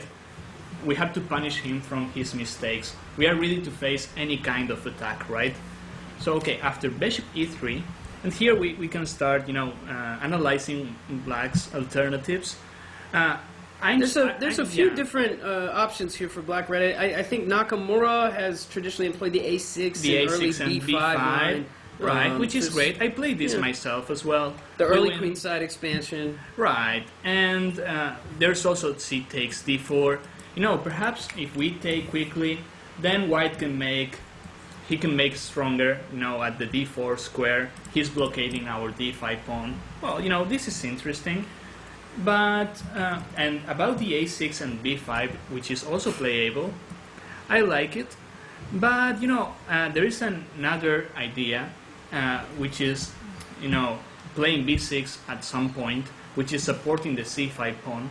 That is why I prefer playing bishop e7 here and not a6 and b5. If we play a6 and b5 quickly, then we won't be able to defend the c5 pawn playing b6. You'll understand this when we see the main line, right? But I'm telling this here because it's easier. So let's see what happens after bishop e7, right? This is a nice flexible continuation, right? You're not committing yourself at all. Right. Bishop e7 is a move you're probably going to play in any line, so it's kind of nice just to throw it in. You're not playing your hand too early for white. Right, and we want to castle quickly and see. Now we'll see our idea, and that's why we are delaying this a6 and b5. White usually plays a3. Well, a3 looks like nonsense move, right? But let's try to understand it. Why he plays a3 and he's not developing like, bishop e2 or... Well, bishop d3 doesn't look great, right? Now the d4 pawn, it's like not well protected. I don't think he wants to play bishop d3. He can try bishop e2 as well. And I think that's a good move as well. We should continue like in the main line, we'll see. But he plays a3 in my opinion, because now he doesn't need to care about queen b6 anymore. In fact, queen b6, it's like I want to take the b2 pawn, but I cannot take it. Once I take on b2, he has knight a4, and my queen is trapped. So. Right, let's show a line. Maybe bishop to e2, I think is the normal move here. And then if queen takes, knight a4, and... Yeah, this is a really classic queen trap in this line. So that a3 move, when you see that, when you see a weird move by your opponent, you always want to start trying to figure out why. Yeah. And, if you can't figure it out, okay, maybe it was a bad move, but, you want to make sure that you're not falling into some type of trap like this, losing your queen in the first 10 moves. So, right. After bishop e7, well, a3. Right now we are following Ivanchuk's game against Carlsen, right? Which is a recent game. And, okay, we castle here. See, our position is still quite solid. We played bishop e7, we castle. We are playing, very decent chess. He plays queen d2. I don't think that white wants to castle queenside in this line. Usually he castles kingside. But I think queen d2 it's like, perhaps he castles queenside one day, but I think he wants to play queen f2. I mean, to overprotect the d4 square Puts a little pressure on c5 as well. Yeah, I like no, the queen d2 move. It's like just, not a random move, sorry, standard move, right? Queen Yeah. d2 is like, I think it's very flexible, and even if white doesn't really want to castle queenside all the time, the idea of playing queen d2 is black is going to have, these type of flexible moves early in the opening. Yeah. They're very difficult to play against because you don't really know exactly what your opponent is up to. Right. So after queen d2, we play, and this is our idea, right? We play bishop e7. We play b6 now. So against this main line, our setup should be bishop e7 followed by b6. And now we'll understand why b6. B6 looks like nonsense, right? Because we won't play bishop a6, and bishop b7, it's like we are placing the bishop in a closed diagonal, right? But our idea actually, we want to play f6, if possible, right? Then when he takes, we can retake with a knight, and then the c5 pawn is going to be protected, right? Or we can also consider taking back with the bishop, but again the c5 pawn is protected. That is why we play b6. And okay, here white usually plays g3. This is what Ivanchuk played, but he can also try something like bishop e2. I think castling queenside also is possible, but maybe a little bit premature. Really no need to give away your hand by castling queenside so early with white. Right, if he castles queenside, I would strongly consider, trying now, perhaps in the future, right? I'm telling plans, right? You don't have to play 6 right here, but now we can start a pawn storm at queenside, or why not? Now we know his king is there. Try to do something like c4, and then b5, sacrificing that pawn. We don't mind if he takes because the b file is open, right? We do a quick pawn storm there. I mean, that's why, white usually doesn't castle queenside in this line. It's just too easy for black to get counterplay. Right. And his attack at kingside, I don't see any attack yet, but when we play c4 in that line, when the king is here, he cannot play bishop d3 to attack. So it's going to take like, a couple of moves for white to open our position at kingside. And it's like we are arriving that quickly at queenside. White can play g4, black plays b5 instantly. The pawn sag is just money in the bank, and it should be a pretty easy game for black to play, really. So if he goes, let's say bishop e2 here, we have a couple of plans. One of them being we can continue with f6, which is our original idea, or we can try. There's another move I like here, which is f5, and basically if he castles, let's say, we can take on d4, and our idea is knight takes, let's say knight takes, bishop takes, we can play knight c5, and then it's like, he doesn't have such an attack at the king side because we advance our pawn, but we have a nice square on e4. Again, I don't think this is, it's great, but it's equal, I mean. But that's great, that's our goal in the opening, right? So this is another, alternative. But I would really, play the b6 and f6 plan because I like, fighting for the advantage as well. But this is an alternative, right? We should strongly consider. It's great to have in the same opening, more than a single line, right? So if your opponents prepare, you always have like a backup, right? So that is great. Okay, b6. In this game, white plays g3. I think the g3 plan is probably a little bit better for white. I mean, the bishop on e2, it's just not really clear exactly what it's going to do. Yeah, it's like sleeping there, whereas here he wants to play bishop h3, and then it's like our f6, it's not that easy, right? Because the e6 pawn is under attack, so that is why he plays that, right? And here comes what Carlsen plays here, which I really like. It's king h8, which is like, I don't know, what is this move for, right? The deepness. Yeah. But yeah, he wants, in case he plays f6 one day, if white takes on e6 with the bishop, let's say the bishop is on h3 already, then it's not a check, right? So that gives us much more freedom to attack in the center, right? So this king h8... Very flexible. Very flexible, right. And white plays h4 first. Yeah, I like it. I understand. He wants to play bishop h3, but first he wants to make sure he's got an attack at kingside. He plays f6, and see, compared to the advanced variation, here white cannot support the d4 and e5 center that well. So here's like we are attacking d4 and e5. It's not that easy for white. If he had a pawn on c3, then it would be much easier to hold that center, right? But here, as the knight is on c3, it's like this b6 and f6 plan is, helping us destroy white's center. This is really kind of a very, I guess, important position for showing kind of the general lines of pressure for black in this opening against the Steinitz-Boleslavsky variation. Yeah.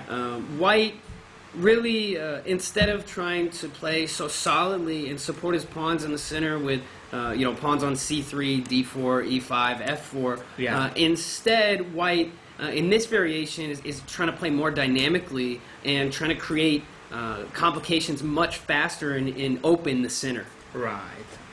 So after this f6, see, there's no way white can hold this center. He'll have to make a decision here. He'll have to take on f6. If he plays anything else, it's like I'll take on d4, then I'll take the e5 pawn, and yeah. Yeah, let's he say if loses a he, pawn at, I think, yeah. bishop h3 or something. I mean, it just looks like it's a house of cards. White's position. Yeah, I can play. Just seems to start like crumbling. c takes d4, right, and then I take the e5 pawn. Again, we see how important king h8 was, right? Now bishop takes e6 is not a check, so I can simply take on d4 here. It's like I can ignore the threat. So yeah, after this f6, white takes on f6. Then knight takes. In some variations now, especially he played h4. Knight c4 is possible. Knight e4 may be a threat as well. But what I like about this, again, is that we are fighting for the center, and white lost that, his center is not that stable. So, and our king, I like it as well. White's king still there. It's not really clear where Right. White's going to even put his king. I mean, if he goes to the king side, he's made a lot of very weakening pawn moves over there. If he goes to queen side, right. We have the same idea of playing c4 followed by the pawn sack with b5. Right. So he goes bishop h3. It's a good spot for the bishop. And It's a now, nice yeah. active square. You Black- could say, yeah. like, with the bishop on d3, maybe in the future, not immediately, right? Black doesn't want to release the tension in the center unless he's got a concrete reason. But the d4 square is like, wow, no? d4 is weakened, Yeah. and also black can sometimes play c4 with tempo hitting the bishop. Two, I mean, yeah, that's why, I think when he plays this h4 idea, c3 and h4, he has to play, he's committed to Yeah. the h3 square. Much better diagonal hitting the e6 pawn there. So black takes it easy here, he plays bishop d7. Before taking any action, I mean, we'll have to finish our development. This is for chess in general, right? Not the opening, but I like, all pieces in, and then some, like rook c8 here, I don't know, the queen perhaps, but then I start attacking, right? This is for middle game, I mean. Bishop d7, it's a great move. Looks like a waste of tempo right here, but he's bringing the bishop, and then perhaps he's taking in the center. Sometimes this bishop, and This is maybe an advice not. for the middle game, I mean, but yeah, bishop d7 looks like a passive move here, because the bishop, I mean, is not better, it's defending e6 as well, but, we are connecting rooks, then we'll take on d4 perhaps.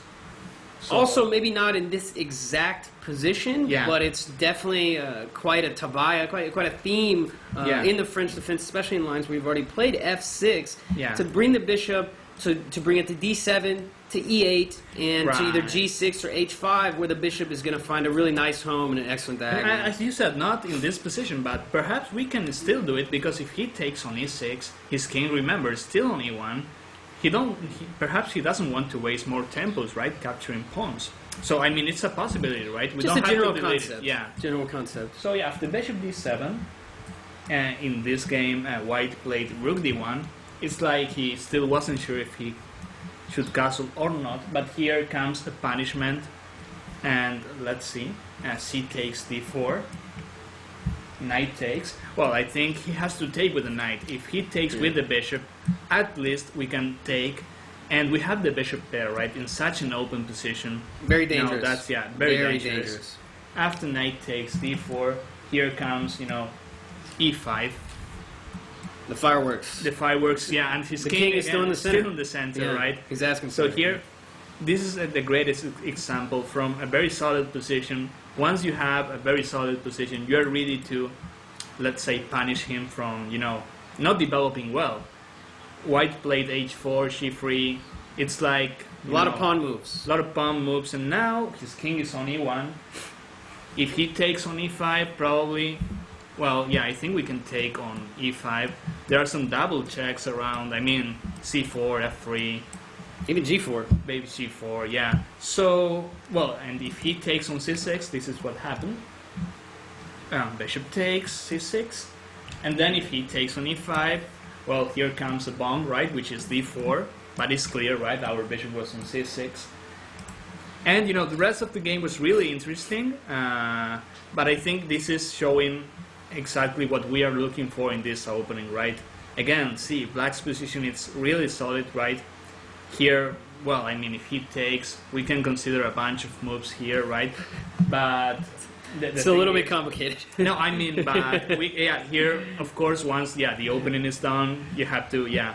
White's got a lot of hanging pieces. That rook is still hanging there on h1. In fact, I think he played bishop takes f6, but I Yeah. mean, all pieces hanging, the king's still in the center. But I mean, the result of the opening, I would be satisfied with it because, I think this is what we are looking for. So I think, we have to again remember, the thing is when we play the knight fd7, the key of this variation, which is kind of new, it's b6 and f6.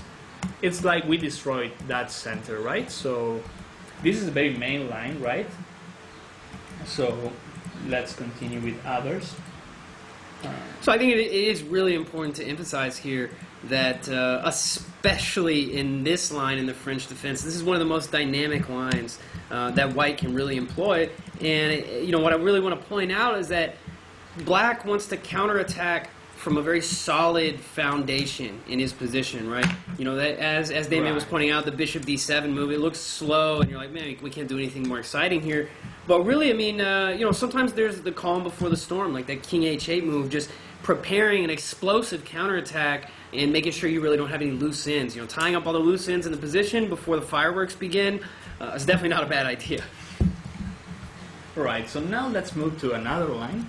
After e4, e6, d4, d5, knight c3, we play knight f6, e5, knight fd7. Well, we'll see that f4 is still the main line, and we'll see other lines with f4, but here we have to also check knight f3, right? It's a very natural move. Right, so natural. And when we play c5 here, White's idea, he wants to take on c5. Okay, and here, well, we can retake on c5 immediately, but we can also win a tempo playing knight c6. We want to take the e5 pawn first and then take on c5. e5 pawn is a lot more important than the c5 pawn. It's a central pawn, right? The c5 pawn is very weak there. You're probably going to be able to win that back anyway. Right. White plays bishop f4, and here comes a real, interesting moment. A lot of players, they take with the bishop, which is okay. I mean, Natural developing move for right. tempo recapturing. And then bishop d3. White plays bishop d3. Well, here I should say that queen b6. Yeah, it looks like a double threat at f2 and the b2 pawn. It's a little bit Problem risky. is that, yeah, it's a little bit bit risky, sketchy. right? Yeah. White can simply castle and If you he go doesn't care snatching about pawns, the b2 pawn because The b2 pawn, there's a lot of different poison pawn variations in the French Right. defense with the early queen in b6, Sicilian, queen takes Najdorf b2. as well. Yeah. It's very sketchy, right? I mean, Right. if you haven't studied this and if you're not very familiar with all the complications, chances are you're playing in dangerous territory there. Right, so that is why here, after bishop d3, black plays f6. This line itself, it's pretty interesting, you can check it out. But what I don't like is that, we usually play with the e6 pawn, and unless we manage to play e5, those pawns there, I don't like them much. permanent weakness in the center on the half-open e-file. And if we compare bishop takes e5 with the line I'm suggesting, perhaps you'll find that it's quite, simple, but, easier to play. And it's our goal, right, to get a great position without, too many complications. D takes c5, we play knight c6, okay. Bishop f4, and now we'll take with the knight. This is also very nice. I mean, you might be thinking, well, why is the knight moving away from attacking the e5 pawn? But the knight here on c5 is going to be controlling a lot of critical central squares, and you never know. d3, one of them, right? Bishop d3 now. Yeah. Perhaps Absolutely. we can take that bishop in the future. So, and having the bishop pair again in a open position, it's an advantage already. Yeah. So. Maybe the knight also sometime can hop into e4. It'd be a nice Right. outpost for sure. So, well, white plays bishop d3 anyway. I guess that, we don't have to take that bishop right now. There's no rush. The bishop's there. There's no need to We can play relieve bishop, the tension. bishop e7 instead. White castles here. Well, here sometimes we can consider playing g5 here. Otherwise, I'm not a fan of going too crazy in the opening, especially with the king on e8.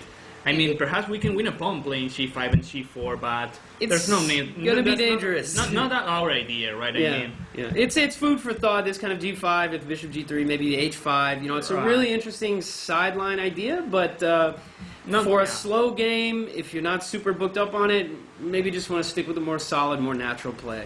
So after castling, we castle as well. Again, we play a quite solid system, and it's quite clear that our idea is going to be bishop d7, rook c8, everything is in place, and we'll launch an attack at queenside, right, if we are able to. We don't have much at kingside, our king is there, so after here white plays bishop g3, looks like a useful move. We wasn't, playing It's kind of g5 prophylactic anyway. against f6, Right. possibly in the future. Just go ahead and get the bishop, off an exposed Yeah, square. you're right. F6 is another idea I didn't say. F6 is there in the future. We can play it later, of course. And here black decided to take. White takes with the c pawn, and now simply bishop d7. Again, we I think continue. d4 here would be a little bit too much. I mean, you are gaining some space. You are With keeping d4? the d3 pawn back. Well, Yeah. d4, it's giving up a interesting, lot of but critical we're improving squares. a bit this knight, right? Yeah. I mean, The that's knight the on only e4 drawback is- I see. Yeah. Yeah, the knight on e4 is a monster. It's definitely interesting, but this knight on c3 it's useless right now. yeah, I think it's just too much, giving away too many. This reminds me of the critical previous squares. bishop d7, right, of Carlsen's game. Right. We play rook c8, queen Crazy b6, development. everything is in place. We are a bit better, I think, because of the bishop pair, right? And the white's bishop on g3 really just looks like a tall pawn. Right. Not doing- not it's doing a so a much tall there. pawn. Yeah. So this line, I think, is harmless. I think we can get an equal position easily, and I think a bit more. I would bet, for black here. It seems a little easier to play for black with the ideas. Maybe the ideas for black. We have ideas like rook c8, a6, and b5 possibly. Also f6, a well-timed f6. I think f6 works, with queen b6 as well. Queen b6, I like it. We win a tempo, we connect rooks, and we attack the b2 pawn.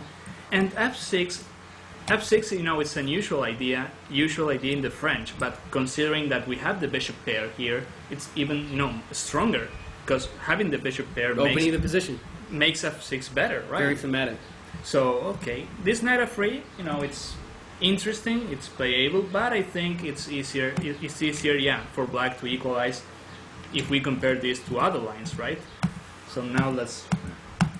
Yeah, I mean, again, I think the most important thing to stress here against the knight f3 line is that, it might be relatively harmless if you're, familiar with the type of plan we just covered here, but you don't want to let your guard down. You don't want to try to go too crazy, trying to blast open the position too early if you're not ready for it, if your king's not out of the center, if you're not completely developed, that stuff can get you into a lot of trouble if you're trying to blast it open and your position is not totally coordinated. Okay, so now we'll continue with another line, e4, e6, d4, d5, knight c3, knight f6, e5, knight f d7. Okay, and now we'll see knight ce2. This looks like a really weird move. Right, kind of, shocking move. But white's idea actually as you know, remember the Carlsen game where we played c5, knight c6, and white, found some problems to protect his center. Now he wants to play c3, right? Right. And then it's like he has the same pawn chain like the advanced variation, the chapter 1, right? He wants to play knight c2 and c3, probably f4 as well. So here... this is actually yeah. kind of reminiscent, this knight e2 with the c3 coming. It's actually pretty similar to a good couple of lines in the Tarrasch variation with knight to d2, in that white is really just trying to build a super solid center and support his pawn wedge on e5. Right. So here, after knight e2, we play c5. White plays c3. Now his center looks, quite solid. Knight c6. White plays f4. We play queen b6. There's some interesting ideas here. I do Right. also want to point out this idea of playing b5. Yeah. It looks a little crazy, but it is a nice alternative to playing the immediate queen b6. It does Right, take b5 advantage and of this knight b4 e2. as well. Yeah, there are a lot of ideas here. I still like, this reminds me a bit of, the advanced variation where we still press the d4 pawn and b2. the b2 Right. pawn. If we play b5, it's interesting, of course. There are a lot of ideas. Very The different French- type of game. Yeah, the French is a very rich Right. opening in ideas. But now he can also play bishop e3, and now the bishop is not like overloaded defending the b2 pawn, right? Yeah. And then the this is bishop it. comes into the game. Yeah. This I is mean- a different way to play it. You have Yeah. one, but if you play an idea, you have it. You analyze games and you have it clear, then it's great. But b5, I don't have much experience on b5. I know it's also interesting because we want to play before and Maybe you can put the bishop on a6. Right. But, honestly, if you're not super experienced or booked up on Right. playing the French, why not just keep it simple with the Right, kiss queen b6 method? is like we Queen play B6. this in so many lines. So many right? lines, So, yeah. Yeah. Certainly. So that's why I like queen b6. And then he plays knight f3. And here we play f6. Immediately trying to break Right. and put pressure before No. white is able to consolidate further. Right, as he played knight e2, it's like he wasted the tempo in the opening. Now we try to open the position as much as we can, right? So okay, white plays c3. And now, I think we should take it easy here. Again, there are so many lines here, so many ways of playing this. The only drawback of black's position, in my opinion, is that we are lacking space. I mean, here we don't have room for our pieces. Bishop c8 is, locked there. Bishop f8, well, there's not much. Doesn't have so many places to go. Right. So is knight d7, So that is why a general concept in chess, when you're lacking space, you have to trade pieces, right? If you trade pieces when you lack space, that's better. On the contrary, if you have more space, you don't have to trade pieces, right? So your opponent feels like black here. I mean, too many pieces and no room to place them. So that is why here black wants to trade a couple of pieces with c takes d4. White is usually going to want to recapture with a pawn. I mean, recapture with a knight, the e5 pawn is going to be a pretty big weakness. Right. I think, well, he can try capturing with the knight. I think it's playable, but it's we have. I think we definitely have more to dynamic. retake. Yeah, we have to retake. He'll retake with the pawn probably. But at least we got what we wanted. We can give a check on b4. We traded a couple of pieces. And remember, in this line, once we take on e5, the f file plays a big role, right? That'll be a very nice sort of counterplay for yeah, black. and he's down on development as well, so... A lot of moves with that knight. Right. So, I think this is interesting as well.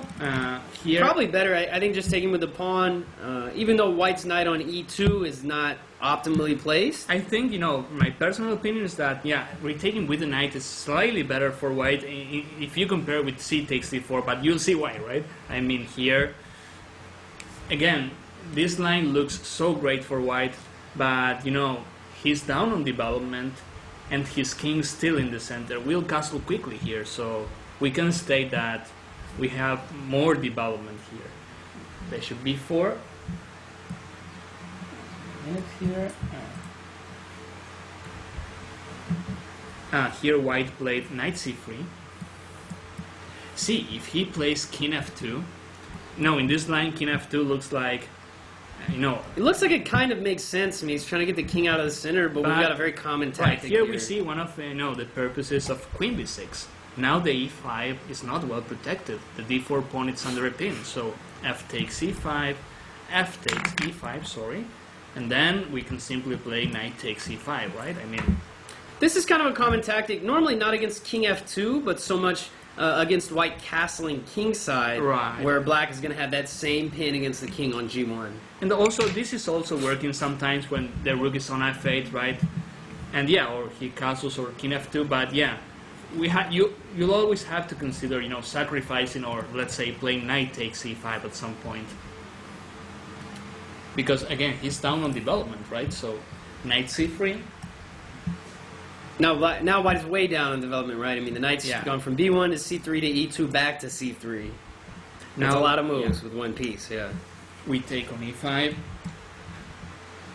He retakes with the f pawn. Well, if he takes with the d pawn, it's kind of hard as well, right? The queen on b6 is better than ever, right? I mean, he won't castle, I think. Queen is just too open on that diagonal. Yeah, Definitely. In this case, I think we should castle. We have to play, you know, logical chess, but I think that he has to retake with the f pawn here. Yeah, knight takes, the pawn on d4 is just so weak. Right. Yeah, so taking with the So f1. after f takes e5, we simply castle. And you know, in the French, the sacrifices like rook takes f3, they are so common, right? Because then we'll take the d4 pawn, and the e5 pawn is falling next. I mean, if we take d4, e5 is probably falling as well. So I really like this. And again, I feel white is down on development. The position's opening up. It's open. With the Yeah. f file, the rook on the f file, you know, almost all of black's pieces are just jumping into the game. Right. It's asking for the exchange sack on f3. Those pawns on d4 and d5 or d4 and e5 are just going to crumble. So that is why white plays bishop f4 here. Interesting. He wants to blockade the f file. And okay, here, you know, it looks like, well, the bishop on b4, for instance, we don't want to take on c3, despite creating weaknesses. That bishop, it's worth gold, you know. No Bishops- need to initiate the exchange there either. I mean, No. you know, why do it? I mean, at least make white ask you to do it with a3. with a3, Right. of course. But the thing is, we don't have, again, we don't have room for our pieces. So black plays bishop e7. We threat the b2 pawn. And here white makes a mistake, which is queen d2. Looks like the best move, right, at first glance. But here, again, you know, when white is, you know, down on development, you know, if you follow the concepts, there should be a punishment, and this punishment is c5. So now he can't take with the bishop. He's going to run into rook takes f3 and drop a piece. Probably. Or, you know, at least, yeah, the d4 pawn is falling, right? I mean, Yeah, and if he takes with the knight, that is what happened. The d4 pawn is going to drop. Then bishop takes c. After bishop takes c5, now again we have a lot of moves to consider. But I like knight takes d4, mainly because we have a threat, right? Knight f3. We also want to take the e5 pawn. Of course, we have to be careful, right? Because now our king, it's unsafe, like white's. But the thing is, we have a real threat, right? Which is knight f3 check. Two threats, right? Knight f3 takes and knight takes e5. e5. You know, both of the knights going after f3. Absolutely. This is a very common type of tactic. You know, this g5 push. You got to be careful you play this in just the right situation. Otherwise, you're going to, you know, really weaken your king. But right here, we can see that white's center is collapsing, and he's so far behind in development that he doesn't really have enough pieces out to start attacking black's king here. So that is why he plays bishop c2 here. We take on e5. And then he castles queenside. Looks like, you know, white, he's solving his opening problems. It's like, despite being a pawn down, he's got the bishop pair. Our king is, you know, unsafe. But here, again, he just castled, right? And he hasn't been following the opening rules, which tells to develop right castle as soon as possible. Then again, a punishment should be coming, and this punishment is rook to f2. I think also knight to c4, kind Knight of to a c4. similar idea. Would be interesting as Definitely well. worth calculating. Rook f2 maybe looks a little bit more forcing. What I Yeah. worry about with knight to c4 is maybe knight a4. Yeah, Or knight actually, takes d5 Knight even. takes d5. I think Yeah, White both of is these like saving himself by miracle, but he's saving himself Yeah. with knight takes d5. Yeah, pretty ridiculous Yeah. tactics. Yeah. Right, but rook f2 is like Same idea, right? same Just- idea. If he takes on d4, then comes queen takes b2 mate, which is great, and yeah, it's great, right? And if he takes off f2, then we can simply take the queen with knight b3 check. Yeah, that's And a of nice course, then discovery it tactic. requires some technique, right? The game is still not over, but we definitely have a huge advantage. This should be enough. It should I be more mean, than enough to win. Yeah. Yeah, I if we think so. played well till this point, I think we should be winning afterwards. Yeah, with a pawn and a queen for a rook and a bishop here. Unlike usual, bishop d7, and we bring the rook as well. So, of course, this is only an example, right? But you can check more games of this line. I think this is showing Black main's ideas and how to punish if White doesn't, play that well. I think he didn't make any huge mistakes in this game, but, in this line, since he plays knight e2, he's moving the knight twice in the opening. So he's like breaking some opening rules, right? So I Yeah. think this is useful. I think it's all very logical, right? I mean, White in the opening is bringing the knight to c3, and then he's bringing it to e2. That takes a lot of time. Right. He's wasting making some tempo. so many pawn moves to back up his pawn center. And meanwhile, Black makes a good deal of pawn moves too, but Black's whole idea is building maximum tension against White's center, tying White's pieces down. And, if Black is playing very actively to create threats, it's going to be very difficult for White to consolidate his extra space. Right, so that leaves after e4, e6, d4, d5, knight to c3, knight to f6. He can also play, instead of e5, he can also play bishop c5, right? And here, again, Black has a lot of possibilities, right? He can play bishop b4, which is a very aggressive line. He can also play bishop e7, which is an old line. And he can also play d takes e4, which is pretty similar to the Rubinstein variation. Yeah, this is a very direct recommendation of play here to play d takes e4. It's going to overlap with a couple different lines, and I think it's going to be the least complicated of the lines we just looked at here against bishop g5. Right. So, usually White takes on e4. And now, if you guys play the Rubinstein variation as Black, you can simply play knight bd7 here, and we are probably getting, a Rubinstein. But I like bishop e7 as well, because we are going to play it a bit differently. This is certainly a more dynamic choice, Right. and it does put the question to White's center. Black is now threatening knight takes Yeah, e4. it's dynamic, and at the same time, it's quite solid, so that's why I like it, right? And here, the thing is that White has to take with the bishop. I mean, he has to take with the bishop if he's looking for an advantage. Yeah, knight takes. It just If we can retake with the bishop in this case, and we trade a Yeah. lot of pieces, right? Like bishop takes f6, queen takes f6, and it's kind of funny. It's actually almost like Black is up a move here. Yeah, well, it's the kinda queen weird, is right? Yeah, I mean- yeah, and we can follow. Obviously, we have to castle first, but we can try to play c5, knight d7, Very cool. and e5. It's so equal, right? But we should be happy here because we find some problems in the opening as Black, and here we are equalizing Very without easy. doing much. So Very easy. Yeah. yeah.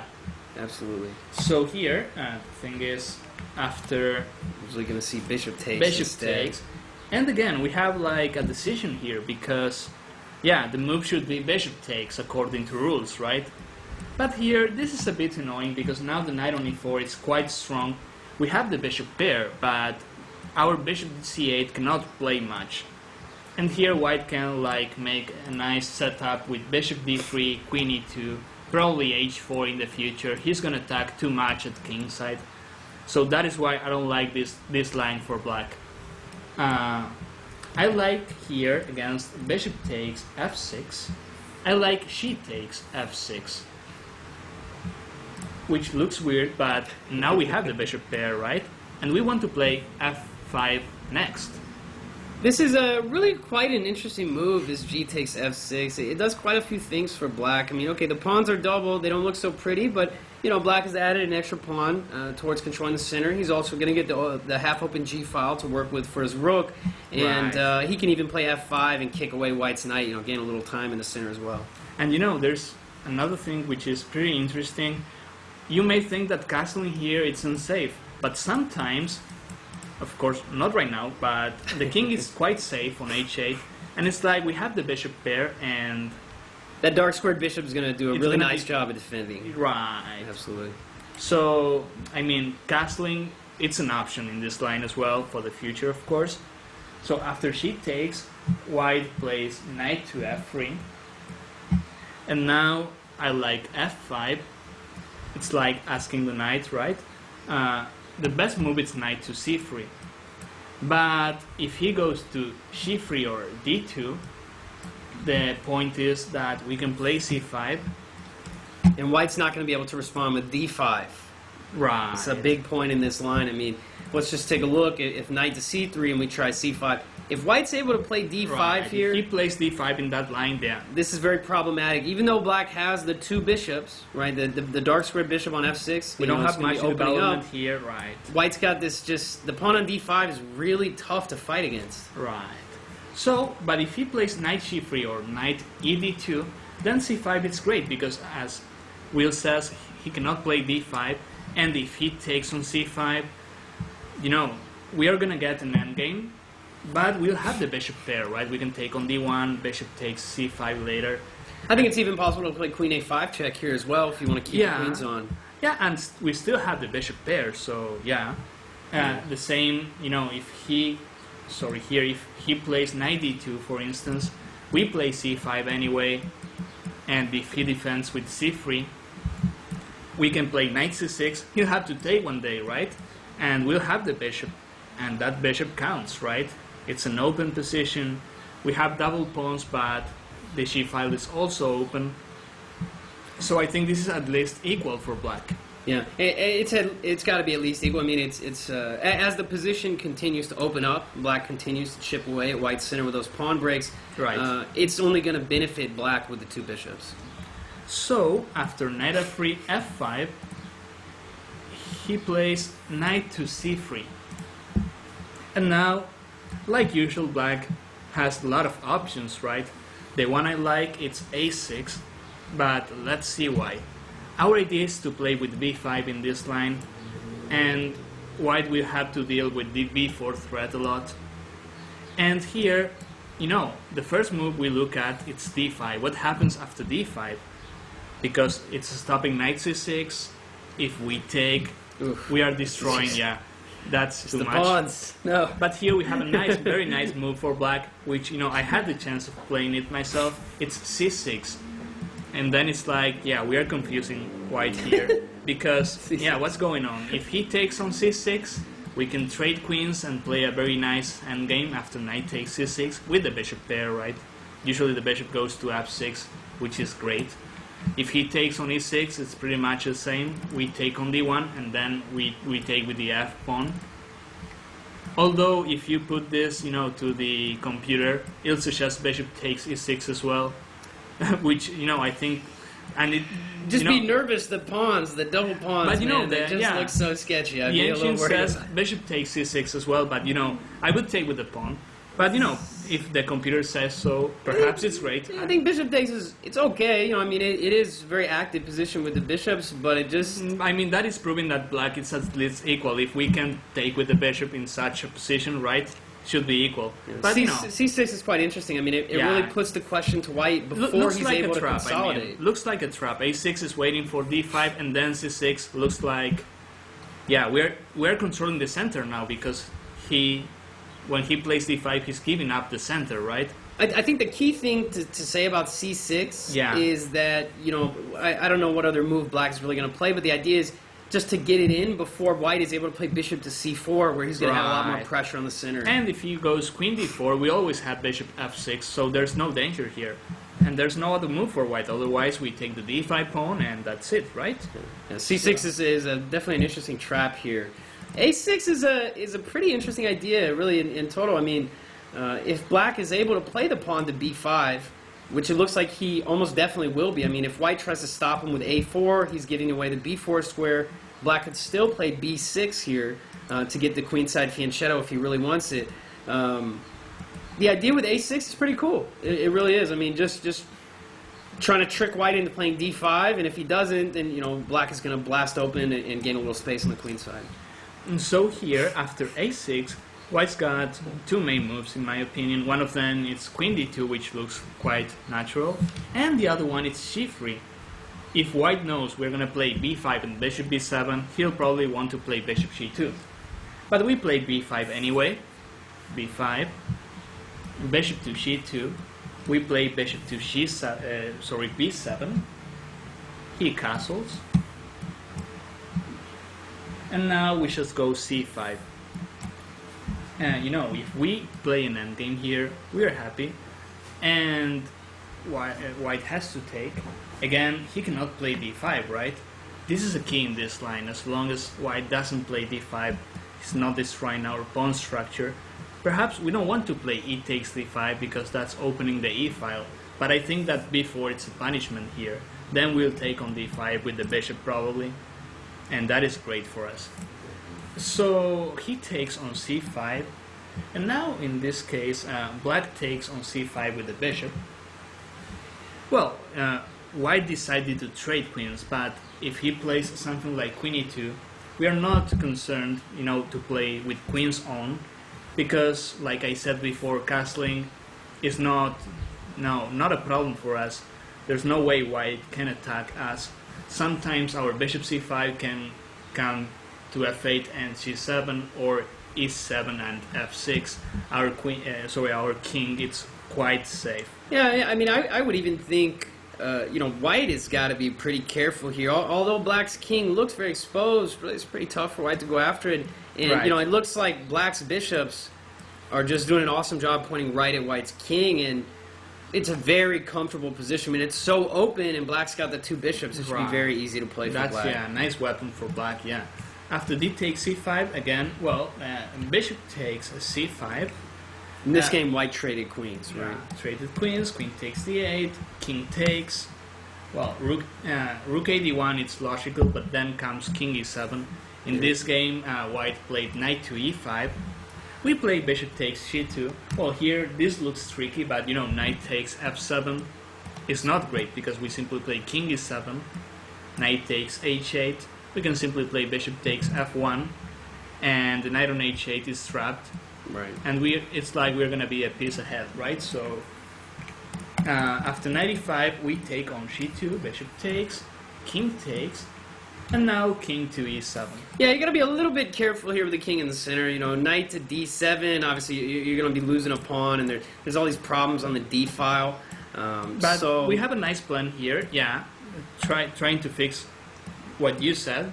Let's say after king e7, white tries rook a d1, which looks natural. We play rook c8. it's a little bit tricky with the knight on b8. It's kind of trapped out of the game, but black has a really nice regrouping maneuver. Yeah, here. which is rook a7, and then our rook is helping, defending the 7th rank, and we can also consider playing knight c6 in the future. very comfortable pressure on the c file. Right. I think again the bishop counts. I'm a big fan of the bishop pair. In this case, the bishop against the knights, but I think it's at least equal. But I think it's not over yet. I mean, we can play for a win. So this rook c8 and rook a7 is definitely great. So, Kind of a goofy maneuver, but lifting the rook there is definitely very effective. right. So if white plays c3 in this main line, we can simply play b5, bishop to b7, and we play c5 and hope to trade queens. I think the resulting endgame is quite, pleasant for black. So now let's see the main line. What happens if white plays queen d2 instead of c3? We'll see that. Yeah, so the G3 move against the A6 idea here, right? Yeah. 8, A6. The G3 move is a little more positional. You know, it's trying to fight against Right. Black's queenside fiend shadow on that long diagonal from H1 to A8. But I feel like the Queen D2 move here that we're going to look at now, I feel like this is a more principled response for White in this system. It's more centralized development. It's like, I think White should try, it's the line we're going to see now, he should try to castle queenside, try to attack us, because it's like, yeah, we are capturing on f6 with a pawn. We're not following the rules here. I mean, White should try to punish us, right? I mean, with knight f3, f5, knight c3, it's okay. After a6, we're also moving too many pawns, right? A lot of pawn moves. Looks like c3 is like a soft move, right? He has to go to, for the advantage here with queen d2. I think that's, the best try. We play b5 anyway. And here we have to see that, if he plays d5, we still have b4, right? Or why not? We can try the same c6 again, which looks interesting, right? Because if we trade queens here, again, our endgame is quite nice for us. So b5. So another main thing to point out, right, especially with the queen on d2, the idea of pushing the pawn to d5 is even more dangerous. Black really needs to watch out for that in this variation with the g takes f6, with the doubled pawns. You really got to make sure White isn't going to be able to push the pawn to d5. Really liberates all of White's position and puts a lot of pressure on Black. So here, after b5, usually White castles queenside, and then here comes what I think is a very important move in this line. You probably think that bishop b7 is the most natural move, and it is, but here White can play d5, and if we play b4, which is the logical response, it looks like White's gonna have to. Yeah, it looks like he's. What is he doing here? Right, but then comes bishop c4, which is quite surprising. But now if we take the knight, comes queen takes c3. Suddenly it's like the d5 is open, the rook h8 is under attack, and we don't have any development here. So this is quite dangerous, right? There's no need of playing this. So let's take this maybe a little further. I think a bishop f6. Then I would be afraid of something like queen b3. Yeah, which is not that spectacular, yeah. but yeah. But I mean, it's how do you defend the bishop and how do you defend against c6 is too much, right? It's a big mess. And White looks quite solid, so this is a big thing to watch out for, right? I mean, White's main idea, his main source of counterplay is if he can get that d5 move in before Black's able to consolidate. He wants to take like an advantage, because we are not developing much. And the other option would be playing something like the knight to d7 and b6. Problem is the queen on d8 is not great. So here we'll play queen d6. This is a very nice move. Yeah, I like it because then we are playing bishop b7 next, or knight d7. So what happens here if he plays d5? If he plays d5 here, and that's a very nice question, then we play e5. The point of queen d6. One of the many points. I mean, it kind of clears the way. Now the e5 square is protected, so is the f5 pawn. So actually White has to be careful here, because we can push e4 in the future, Yeah, this is really cool. I mean, with this queen d6 idea, and if Black is able to push these pawns in the center and get them rolling, we're really going to see the power of those pawns start coming to life. I mean, they just control so many squares in the center. Not to mention Black has the two bishops, which are going to help him out long term as the position continues to open. And he plays quietly here, like, bishop b3 to say a move. Then we continue bishop b7, the knight goes to d7. And I think we have to castle queenside in this line, but it makes more sense to castle queenside when White's castle queenside. Right. You might be falling into a little bit of a dangerous attack if you try to go kingside in this line. And we have a little pressure at kingside as well. See, if we attack the c2 pawn, he cannot play c3. Our bishop b7 is helping. So it's not that easy for White here, right? And we have the bishop there. I don't see any weakness for Black. And yeah, after knight d7, we castle queenside. What I like about this line is, queen d6. It's there's no way White can attack this queen, right? So that's why I like. When we play the queen, we move the queen out. Usually it's dangerous, but in this case, White cannot attack this queen. That is why I like this line, right? It's kind of like getting the queen out of the way, too. You know, not only is it preparing to play e5, it gets the queen out of the way very fluidly, knight to d7, castling queenside. It's a very easy way of finishing development. Right.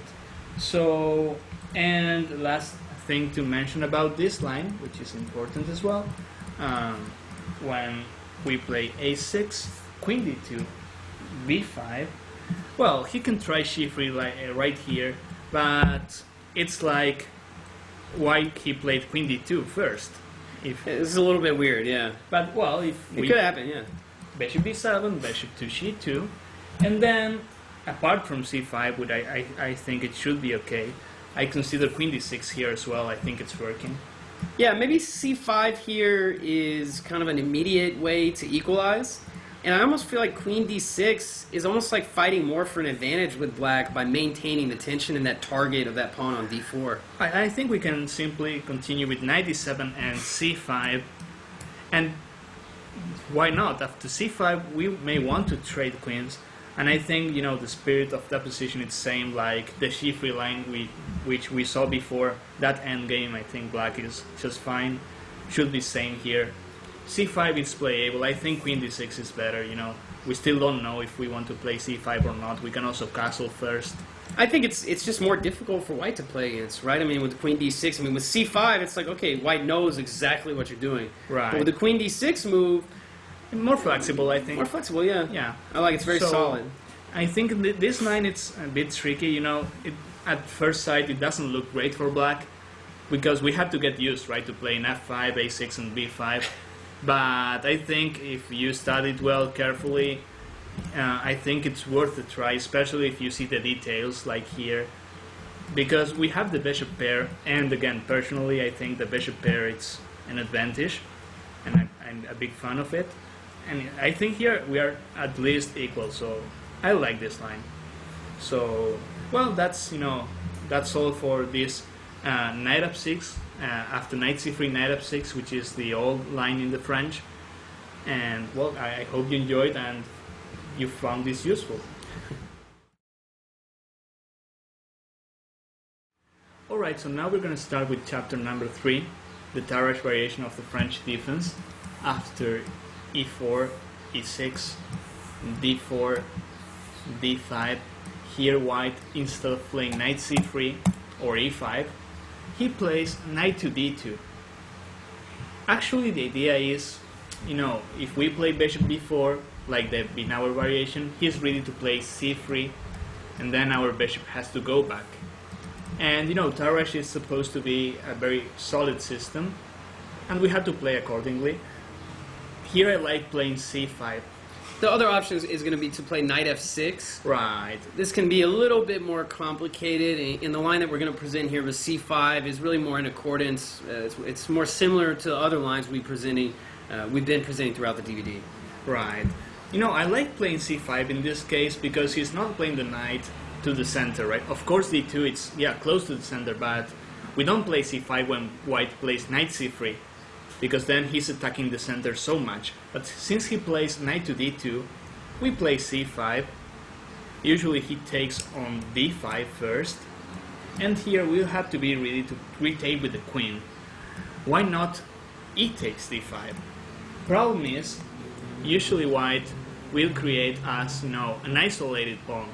And that is not great, right? Because after knight f3, then we can play something like, you know, knight c6. He'll play bishop b5, for instance. And sooner or later, he's going to take on c5. And we'll have an isolated pawn on d5. And that's not giving us any advantage. Actually, I think white is a bit better, right? So we take on d5 with the queen. So we protect our pawn structure.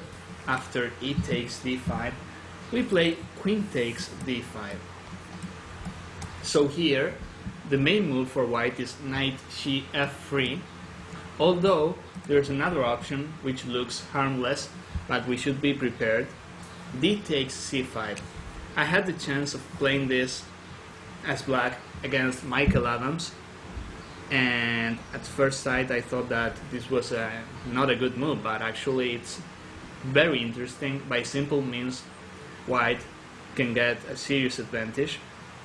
The key is we don't have to take with the bishop, but let's see why. In my game against Adams, I took with the bishop on c5. He played knight f3. I played knight f6. Now he plays bishop to c4. My queen goes to c6. He plays queen e2. Now there's a threat, which is bishop b5. I castle. He castles as well. And the problem was that he played knight b3 later, and I couldn't move my bishop back because I would be losing too many tempos with my bishop, so I left my bishop on c5, but he took it, and then I was playing without the bishop pair. I drew the game, but I was suffering a bit in the opening, so that is why I don't suggest bishop takes c5 in the opening. There's another line which I think it's better. After queen takes d5, let's see again, here. There's a pawn on c5, okay. Okay, d takes c5. Then the move I like is knight f6 first.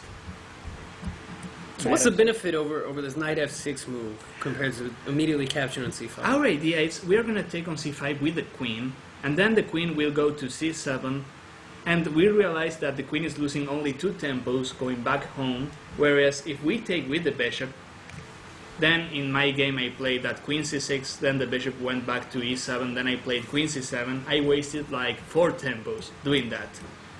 If I take on c5 with the queen and then I go back to c7, I'm only using or investing 2 tempos, and that's better, right? So that's the only difference. Yeah, this line is really quite interesting against the Tarrasch. The main thing is that black is kind of exposing his queen early on. Right. But he's also getting some good activity with his queen there, and he's liquidating a lot of the pressure in the center very early. Right, d takes c5, it's tricky. White is also giving up the center. But if we don't play well, like I did, against Michael Adams, I got, not a great position. I drew, but I was suffering in the opening. It requires attention, by black. We have to play knight f6 first, after knight f3, which looks like a nice move. Then we take on c5 with the queen, and that is the difference. We're going to play the bishop to e7. The bishop belongs to e7, right? That's the best square for the bishop. He plays bishop d3, okay. We play bishop to e7. Quite solid chess. Castles. Then black castles as well. White plays queen e2, which looks natural, and then knight bd7. Here we can point out that, I think knight bd7 is a bit better than knight c6. But why? After knight bd7, the knights are connected. Bishop to c8 will develop via b7, and if he goes knight e4, we can just take, and then we can place the other knight on f6. Then we'll have the defensive knight, right, on f6. If we played knight to c6, white can also play knight e4 here, but there's no chance we bring this knight to f6, right? Again. I think also another advantage of knight to d7 is that a lot of times black wants to play moves like b6 and bishop b7. Right. And then it's going to flow a lot better. If the knight's on c6, it doesn't really go as well with the bishop on b7 and that Absolutely. kind of setup. So that's why I like knight d7 here. And actually, against knight e4, I like taking a knight f6, but in this game, black chose queen c7, which is great. If white takes here, I'll play knight takes. I don't see any problems for black there. I think maybe the main thing I'd be worried about by taking the knight is that white's queen is able to get over to h4, and the pressure is a little bit unpleasant. Right. Maybe in this position. That is why I think he played queen c7. If white wants to trade, he has to play knight takes. And against bishop g5, which looks pretty natural as well, then we just go b6. Everything is protected. We'll play bishop b7. We'll bring this rook to d8 probably. I think the position is at least equal again. Let's see a variation just to see an example. Knight takes f6. Knight takes. And rook 81, white plays here. it's interesting to see what happens if he plays bishop takes, right? And after bishop takes f6, he can play queen e4. And then we can just play g6 here. So what's Yeah. going to happen if he snatches that rook there in the Yeah, corner? the rook is dead, right? But yeah, then we play bishop b7, and after queen takes a7, I think there's rook a8. And the resulting position, I think that, you know, okay, we are some material down, well, not much. We have a queen for 2 rooks, but that bishop pair, it's scary, you know. I don't like this for white. Yeah, I mean, the bishop pair is very strong. You could give it up and mess up his pawns. Yeah, You're let's say already this is targeting unclear. b2. Yeah. And maybe in the future also black could be trying to play moves like e5 and f5. You know, he could start rolling the kingside pawn majority as well. Another move I like to consider is queen f4. You know, I think that bishop f6 is much stronger than knight f3 here, so pretty interesting. Looks like here black calculated this well, right? But this looks possible, so okay. Let's go back here. There's knight here. We played b6. There's a bishop on g5. Okay. After b6, okay, white takes here. Knight takes. Rook 81. Bishop to b7. And here, I think we should follow rook a8. And I think... What do you position think is just the great. difference between playing a move like rook f d8 and rook a to d8? Well, I think that mainly difference is if we play the rook f to d8, if white plays something like, you know, rook e1 and knight to e5, you know, perhaps he can consider taking on f7 in the future. I don't think this is a big difference, but in these lines when we play rook a d8, usually rook f e8 becomes an useful move as well, because the e6 pawn, it's like we defend it. Yeah, it seems like really there's not much point in leaving, in playing the rooks to d8 and c8. The rook on c8, you know, it's not really going to be doing as if much. white plays Yeah. something like c3, then there's no pressure on c Right. file. And another move I like here for black, we can strongly consider playing knight d5 later, and it's like, you know, we're trading more and more pieces. The bishop or knight f4 we can play in the future. I think this position is really equal, so Very easy to play for black. yeah, absolutely. Very easy, yeah. So d takes e5, there we have to be careful, but I think if we play knight f6 first, before taking the c5 pawn, and then we take with the queen, I think we can reach equality there. So now let's move to the main line. After b5, c5, sorry.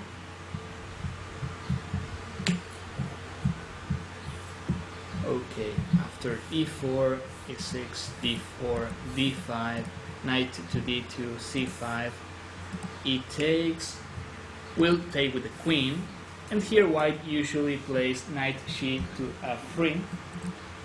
So this is a pretty interesting move, this knight gf3. This concept for white has been around for quite a long time. Yeah. White is, you know, it looks like he's just giving away a pawn, like he's going crazy here. Right. What is white's main idea in this position? I mean, why would white just give away his center d4 pawn? Well, if we take, which is actually the best move, he'll play bishop c4, he'll recover this pawn soon, but we'll have to waste some moves with our queen.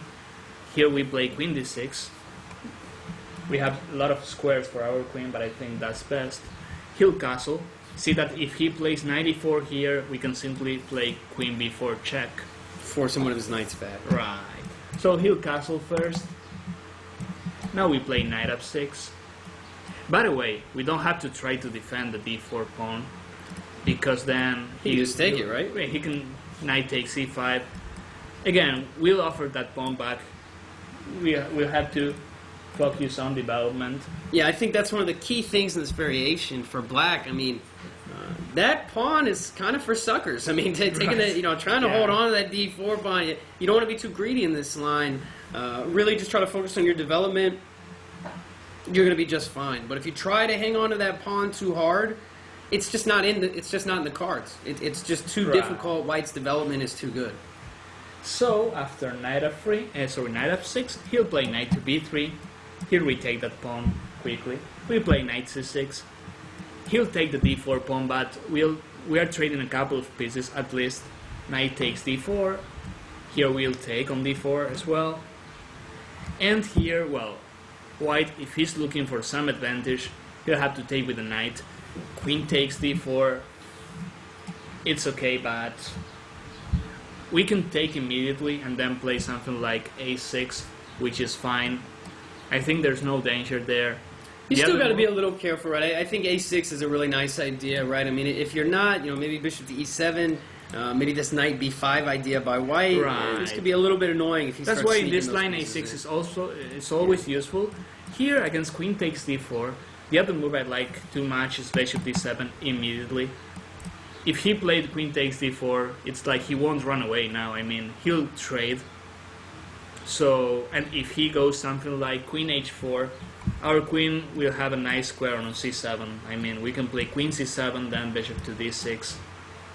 I mean, if he played queen takes d4, that means he wants to trade queens. What I mean is he won't run away if we play bishop d7. He'll play bishop f4 instead. I played this against a grandmaster, Andres Rodriguez here, and I took on d4. Knight takes, and here I played rook c8, and I got a really very nice endgame. The bishop has to go back, and then I can simply play bishop c5, for instance. I can castle or leave my king in the center. There's no danger here. Again, our position is quite solid, right? And there are still chances of winning, right? I think it's equal, but that is great for us anyway. So I think that he has to take on d4 with the knight. To fight for an advantage. Right, Yeah, I there's think no so. sense. Well, you can take with the queen as well, but actually it's helping black equalize. So the bishop is on c1. Queen on d6. Yeah, the queen is on d6. Right, and here after, okay, knight c6, knight takes d4, knight takes d4. Here, a lot of players, they play a6, and I think that a6 is the most famous move here. And, it's pretty interesting, although when I studied this line, I realized that bishop e7 is also playable. But the thing is, I like bishop e7 because white is not threatening knight b5, and a6 looks like it's stopping knight b5. That is the reason why I like bishop e7. So what's going to happen here? I mean, if he plays knight to b5. Right. By the way, bishop b5 is not a threat because we simply go bishop d7. Yeah, But yeah, that's, if he that's goes, going to make it too easy, right? Bishop d7. So Right. what happens if knight to b5 though? What's going to be your we idea have here for two black? options, and I think I like both. We can play queen c5, we threat the bishop, and then we can push that knight back with a6. And the other one, which looks a bit risky, but it's fine, it's queen b8. I like this queen b8 move. It looks a little sneaky, but it's kind Yeah. of like you're ready to play a6, b5, and just Right, blast and out. if he goes something like queen f3, I think we can go a6.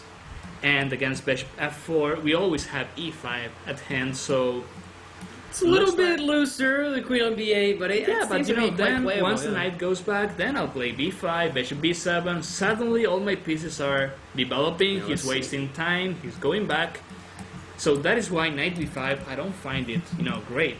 Actually, I think it's like helping me, right? Then I'll recover those tempos with a6 and b5, pushing his pieces back. So after bishop e7, which is, in my opinion, I like the best move, bishop e7. Here white has a couple of options. I think b3 is the main move in my opinion. This bishop e7 is kind of new, but the other move, which is quite interesting, it's c3. Looks solid defending that knight. We castle.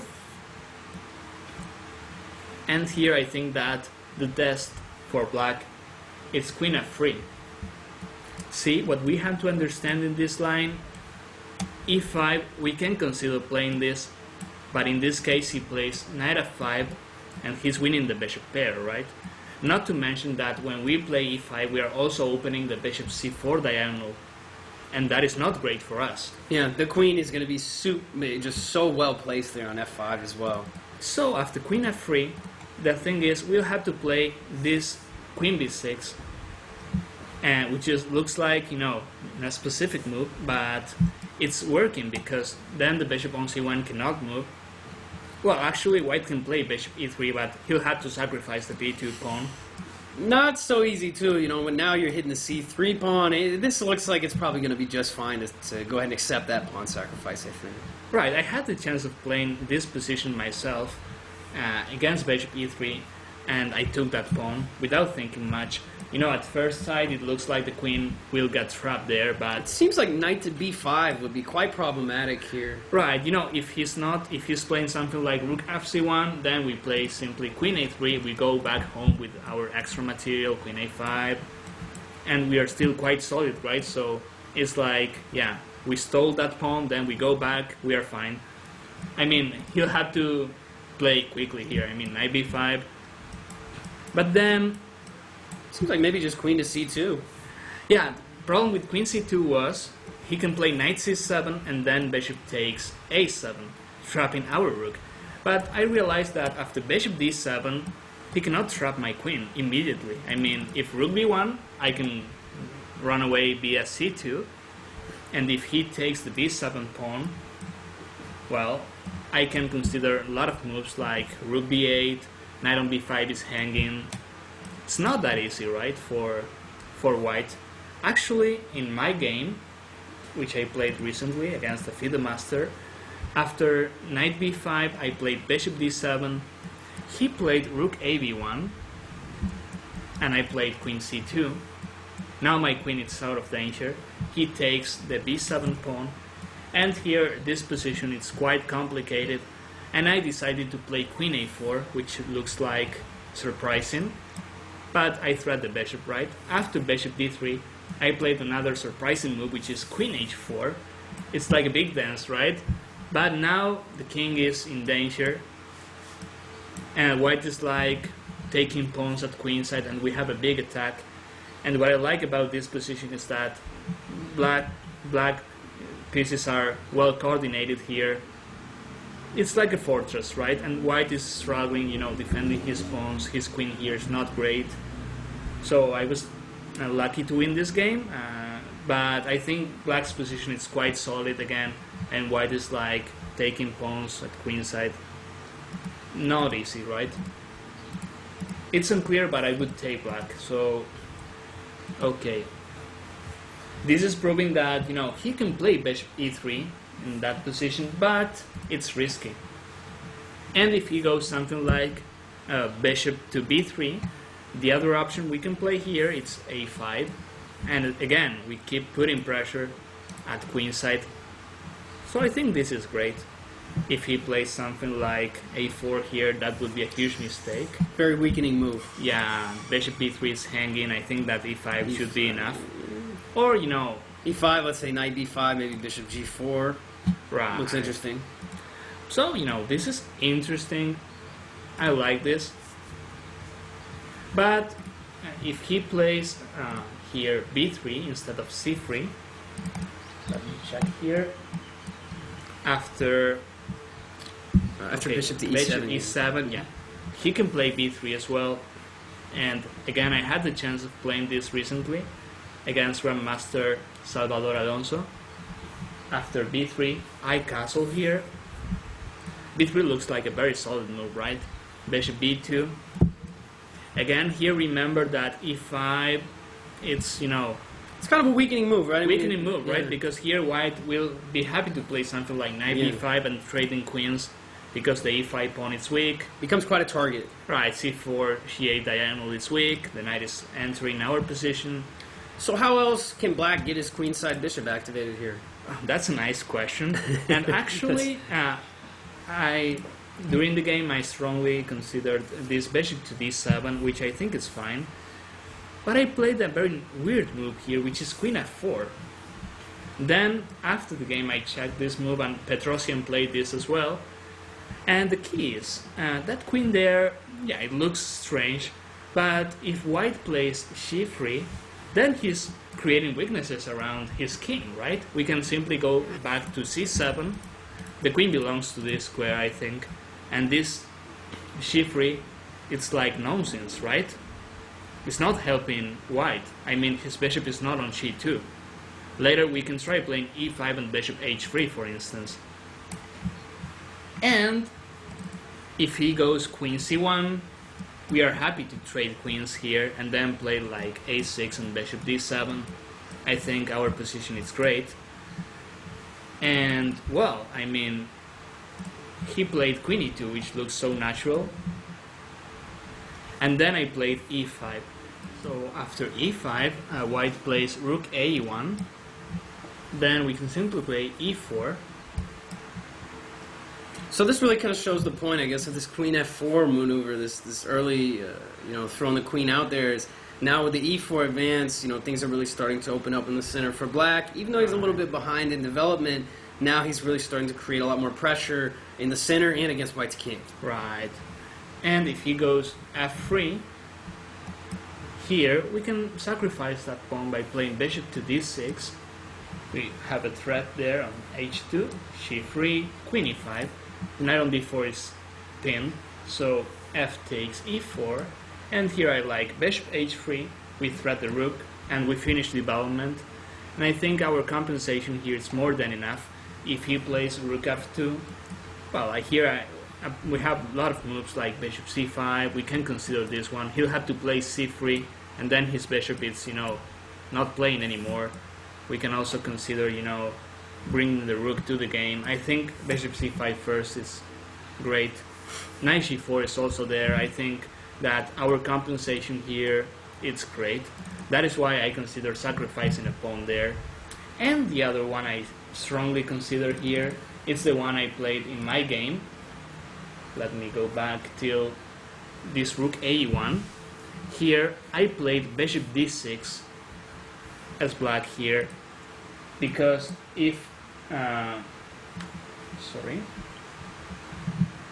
white plays knight to f3, then we simply play e4 and he gets mated, right?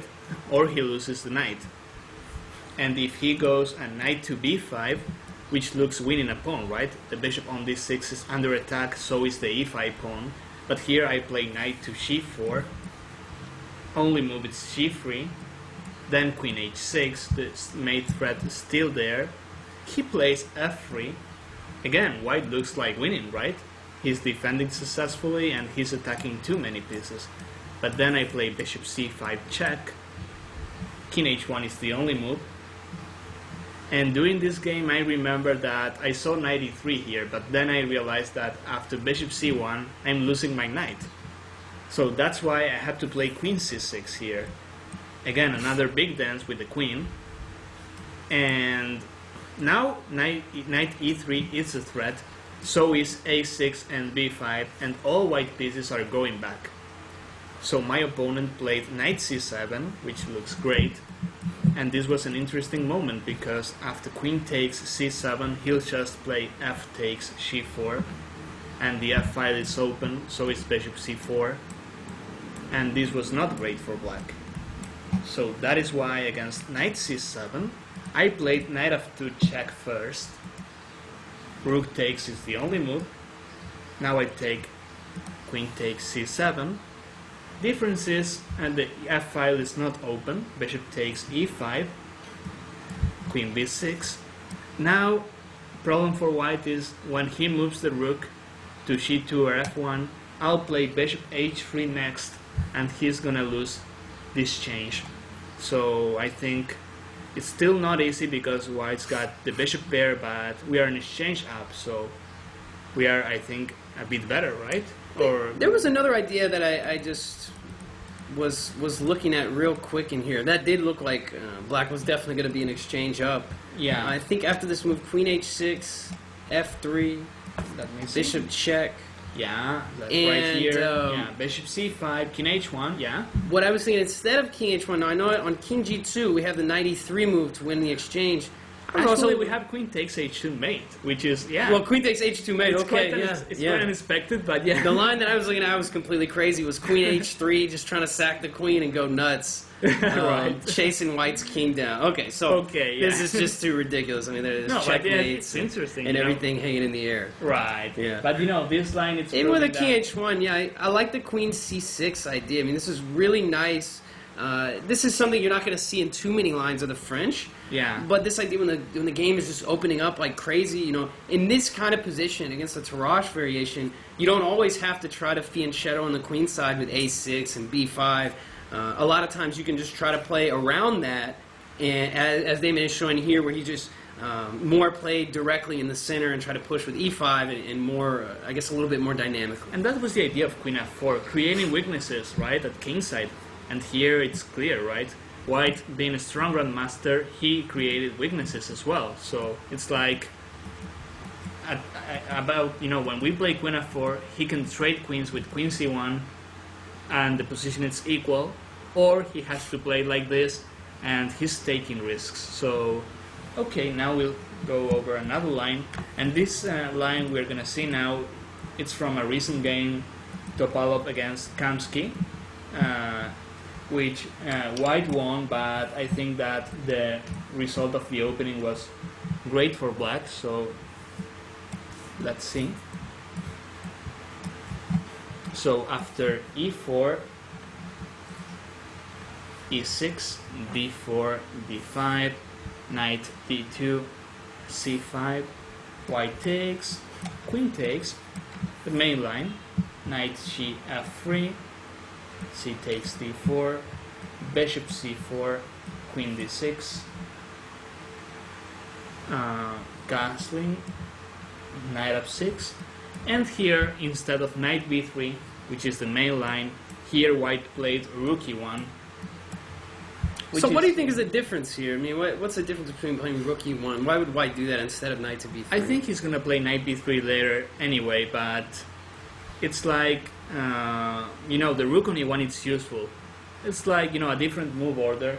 We'll play knight c6 anyway, and against knight b3, if we want to play with bishop e7 like the previous line, we can play it. Otherwise, if we play a6 like the main line is, here I think that the rook on e1 is more useful. Let's say if he takes on d4, he can jump to f5 in the future. But again, in this line, I'm a big fan of playing bishop e7. We don't need to play a6, because I don't think that knight b5 is a threat. After knight takes d4, knight takes. Here, in the previous line we saw, we didn't consider knight b5 as a threat, so that's why we didn't play a6, but bishop e7. So here, well, we just castle. This is pretty similar, right, to the previous line. Only difference is that white played rook e1 instead of c3. And he does, he plays c3 here, after bishop d7, which looks like a very natural move, queen f3, and now, again, we just go queen b6. This maneuver, queen f3, queen b6, I think it's too important, not allowing bishop, c1 develop. And actually, if he goes bishop e3, I think we should take that pawn. So that is why he plays bishop b3 here. And then the famous a5, which is a very nice trick. Putting pressure again. We don't want him develop queenside so quietly, right? We have to create threats. Topalov plays bishop to e3. And now we play bishop c5 first. What do you think would happen if you try to play a4 here? It looks like white might have some very interesting tactics. Right, I think... The stuff I was looking at was knight f5. Knight f5, I think, yeah. Knight f5 just looks dominating. Even knight takes e6 maybe in some lines. Right, yeah, I think knight takes e6 as well, right? We have to calculate a bit, but I think it's worth it. I think you got to be pretty careful when that bishop is just pointing at the queen, yeah. So maybe a4 right away might be a little bit too much. But knowing Kamsky is a very solid player, unless a4 is really strong, I think bishop c5, it's better. And here Topalov played rook ad1, and here black played a4, and I like this example because black took that pawn, bishop c2, queen takes, and I feel like you've almost got to take the pawn if you're black. Right. I mean, you got to challenge white and make him prove it. right, and you know, this reminds me of the previous lines we saw. Here white has to prove his compensation. Otherwise, we are pawn up. We are quite solid. If we defend successfully, then we are pawn up, right? So in this game, actually, white played bishop c5 after knight d5. It was a complicated position, but just to let you know, white played c4. Black took, bishop takes. And here, white played queen d3. He's got a threat here. Black defended with f5. And after queen takes d4, we are almost finishing this line. We can take the bishop. And here after c takes d5 in this game, actually white won. I think Kamsky was in time trouble. I recall this game from I want to say the candidates matches in 2011. But actually black was much better. I think he had a winning line. He got in time trouble. Right, you can check this better, you know, if you see that game. And the idea is to show the main lines here. But I think that, you know, what I see here is that if I defend successfully, or let's say you're playing this against a computer, it's obvious that black is going to play well, and if he plays well, should be winning, right? He's a pawn up and probably 2 pawns up. The a2 pawn is falling sometimes as well, and that's what happened in that game, right? So this is showing that if, you know, if this line was doing well against Topalov, that is talking very well about this line, right? So I think that, yeah, this queen takes d5 line, again, the main line where white plays knight f3, we take on d4. I think that going back to d6 and playing bishop e7 then instead of a6 is the way to go. It definitely seems a little bit more aggressive. Seems like it puts a lot more pressure on white immediately in the opening. Maybe the problem with the a6 and the b5 line, you know, I know it's kind of the traditional, kind of safe way to play. Right. But it seems like if black wants to fight for an advantage, and this line is very solid with the bishop e7 idea, it seems to be the way to go. And since we realized knight b5 is not a big threat there, I think that's why we play bishop e7 and we cancel quickly. It's like we are finishing development first. It's kind of like getting over a psychological block. Right. You know, it's kind of like you're used to like this knight b5 idea is going to kill me. It's like you can play knight b5. Oh, yeah. And the other game we saw queen f4 is really tricky.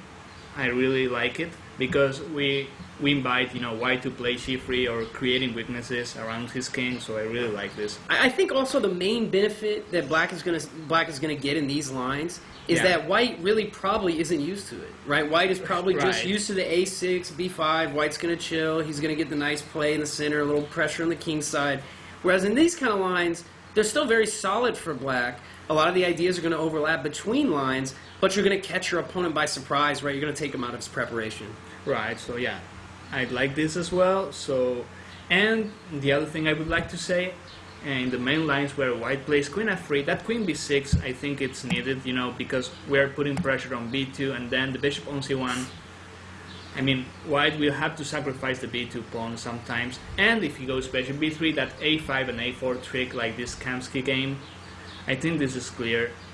I think the position should be equal, but I trust in black's possibilities.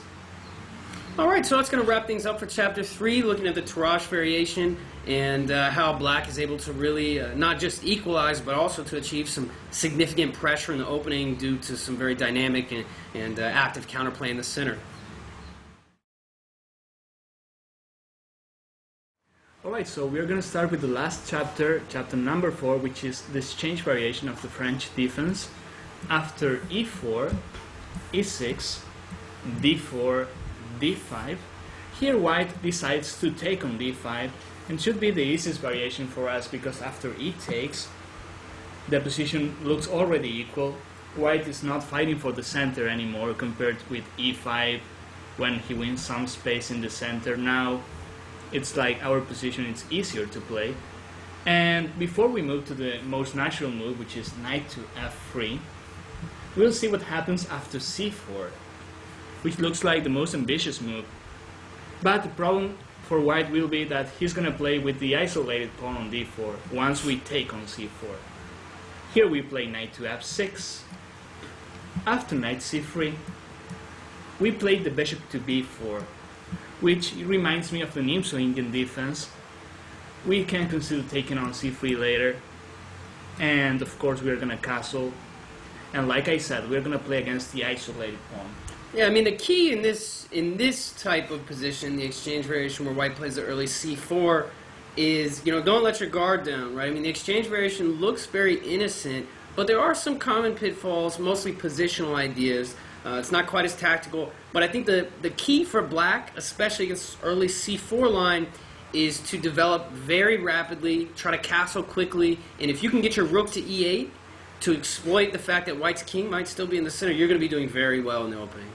Right, so after bishop b4, white's most usual move is knight f3. Then we can simply castle. And white here, he plays, let's say he plays a bishop e2. Here, apart from d takes c4, which should be okay, because then he's losing a tempo, right? He has to play bishop takes c4. There is another move I like so much, and it's bishop e6. Bishop e6 looks surprising, but I had the chance of playing this against the computer Pocket Fritz. It was a closed tournament here in Argentina, and I played bishop e6, and the thing is, we threat the c4 pawn. If he takes on d5, then we're gonna retake with the knight. Knight takes d5, and it's like we want a tempo because we are threatening the knight on c3.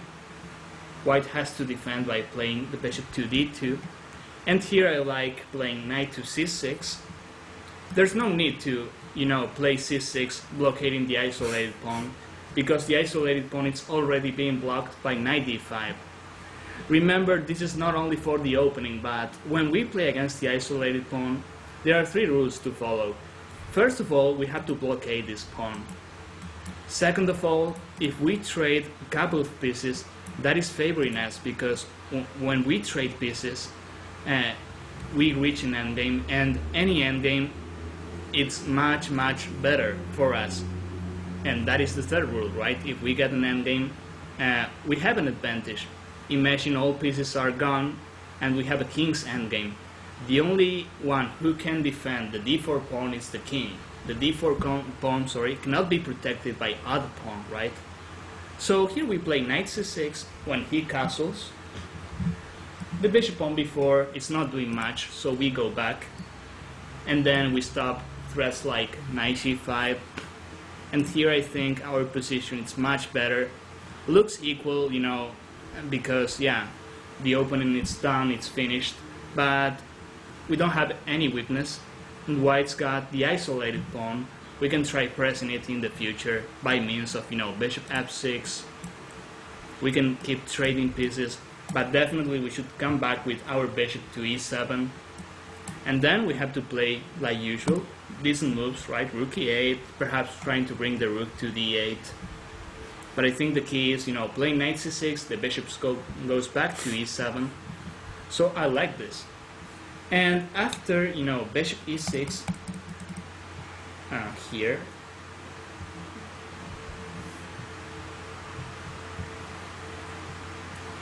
after bishop e6, white can also play c5 here, and then he won't get an isolated pawn.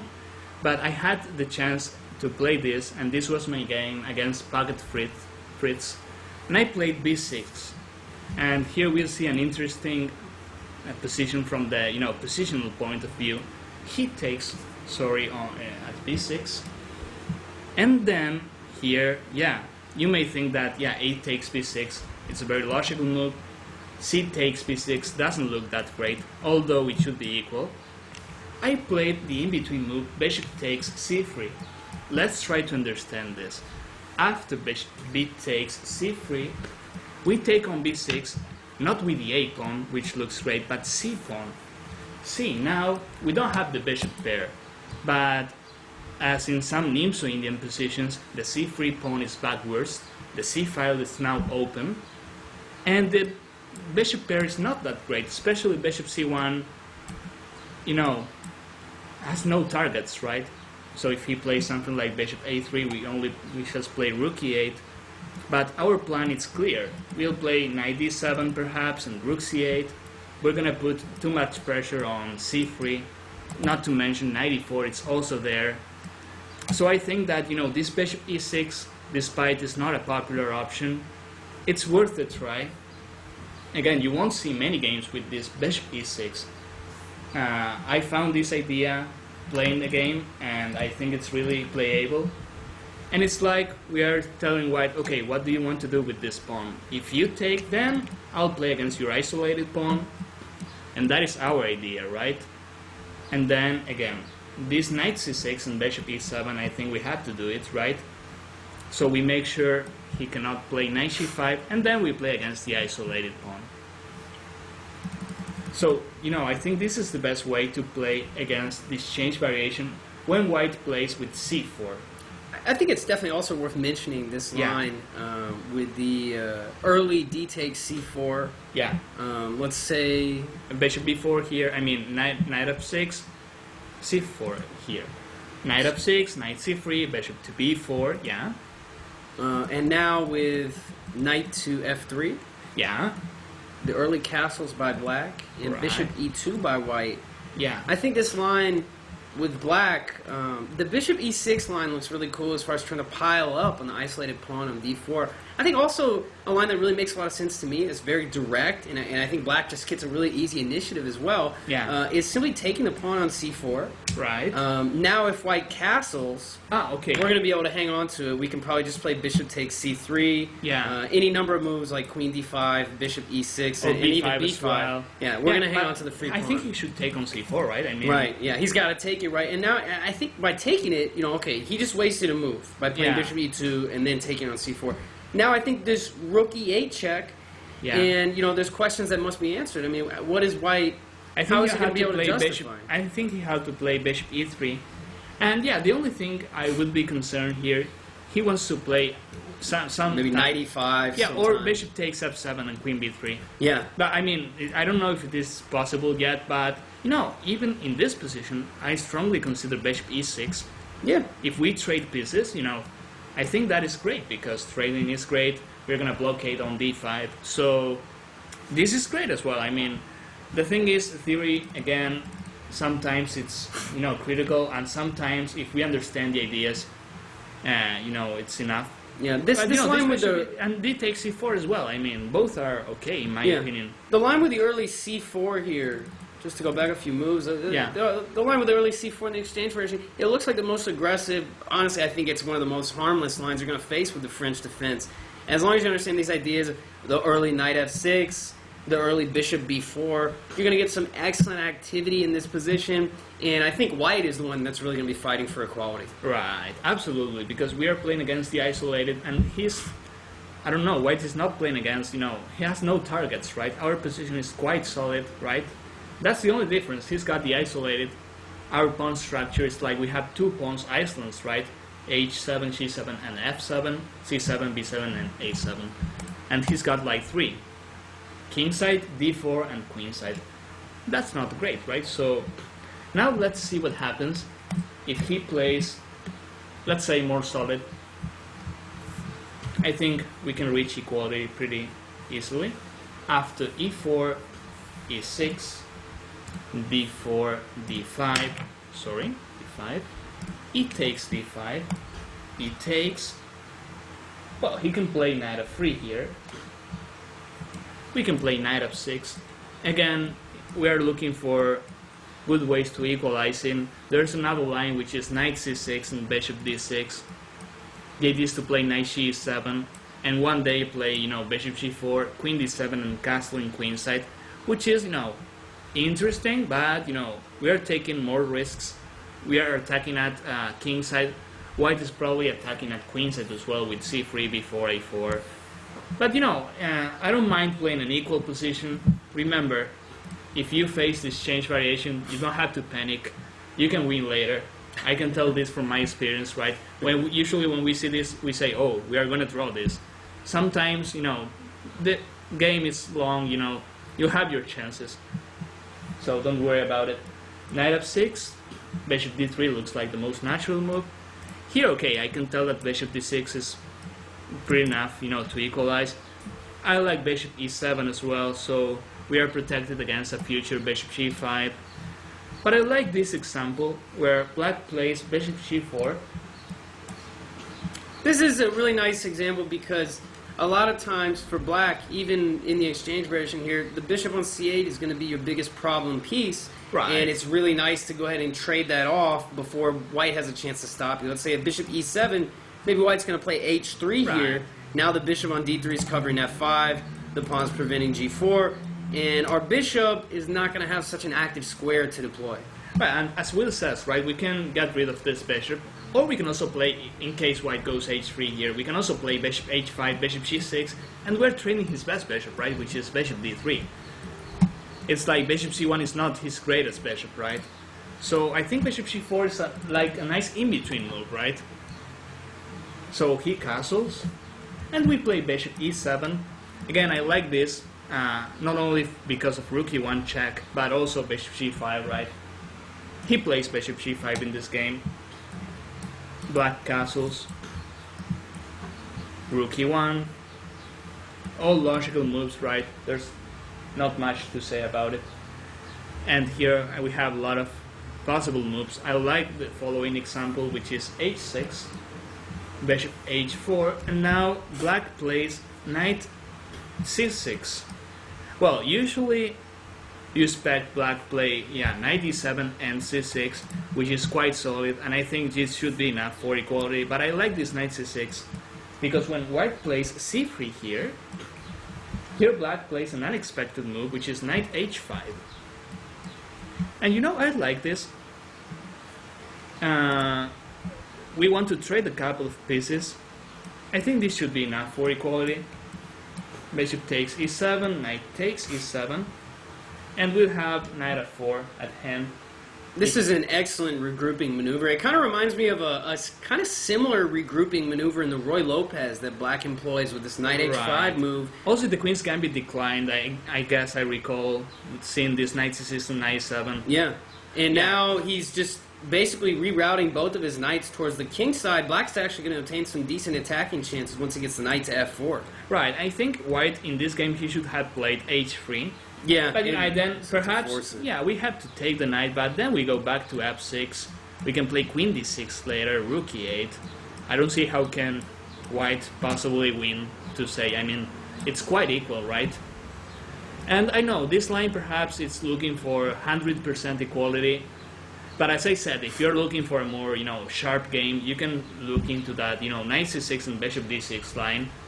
We are taking more risks, but we can, have attacking chances. But, as a player, I like equalizing as black because from my experience in the opening, you usually get problems when you play black, right? If white plays strong in the opening, it's like, getting equality is not easy, and here we are equalizing without doing much. So I think we should be happy here. In this game, white plays knight bd2. Yeah, this move is kind of asking for it, right? Letting Right. black drop that knight. Knight to f4. White is quite solid anyway. I mean, bishop f1, and here knight e6. I think This again, is a great position for black. Yeah, I think it's quite equal, right? I mean, we don't have much, but we have to understand, like I said at the beginning of this video, I mean, we should be happy with equality, right? Yeah. We What have else to do you want understand- out of the opening? I mean, Right, I mean, remember, we can win later. The thing is, you have to make sure we get a great position in the opening. You'll get your chances later. But and my first years with the French defense, I was always scared about this change variation, and now I should tell this is the easiest variation, right? And here, after knight e6, well, I mean, we'll have to play queen d6 probably, rook a e8. Again, I bet it's quite equal, but given the chance, I still would take black because I think my knights are more active. But I can tell black is better here. I should be honest. I think it's equal. White doesn't have any weakness. But I think our goal in the opening, which was equalizing, it's done. So we should be happy here. So, against the exchange variation, if white plays c4, remember, play knight f6, bishop b4, try to play against the isolated pawn. And I think, as Will said, it's white who has to equalize there. And if he plays a normal way, I like this bishop c4, take it easy, develop your pieces, and you'll have your chances later. But again, the goal, it's done. We equalized. All right, so that's going to wrap it up for Chapter 4 on the exchange variation. And definitely a good thing to remember the patience in the opening for black, and not going too crazy, trying to play too loosely to get an advantage. As Damian was saying, a lot of times, especially the higher levels, simply not trying too hard, right? That can get you in a lot of trouble. Simply equalizing the opening with black can be more than enough, to expect out of a good opening preparation.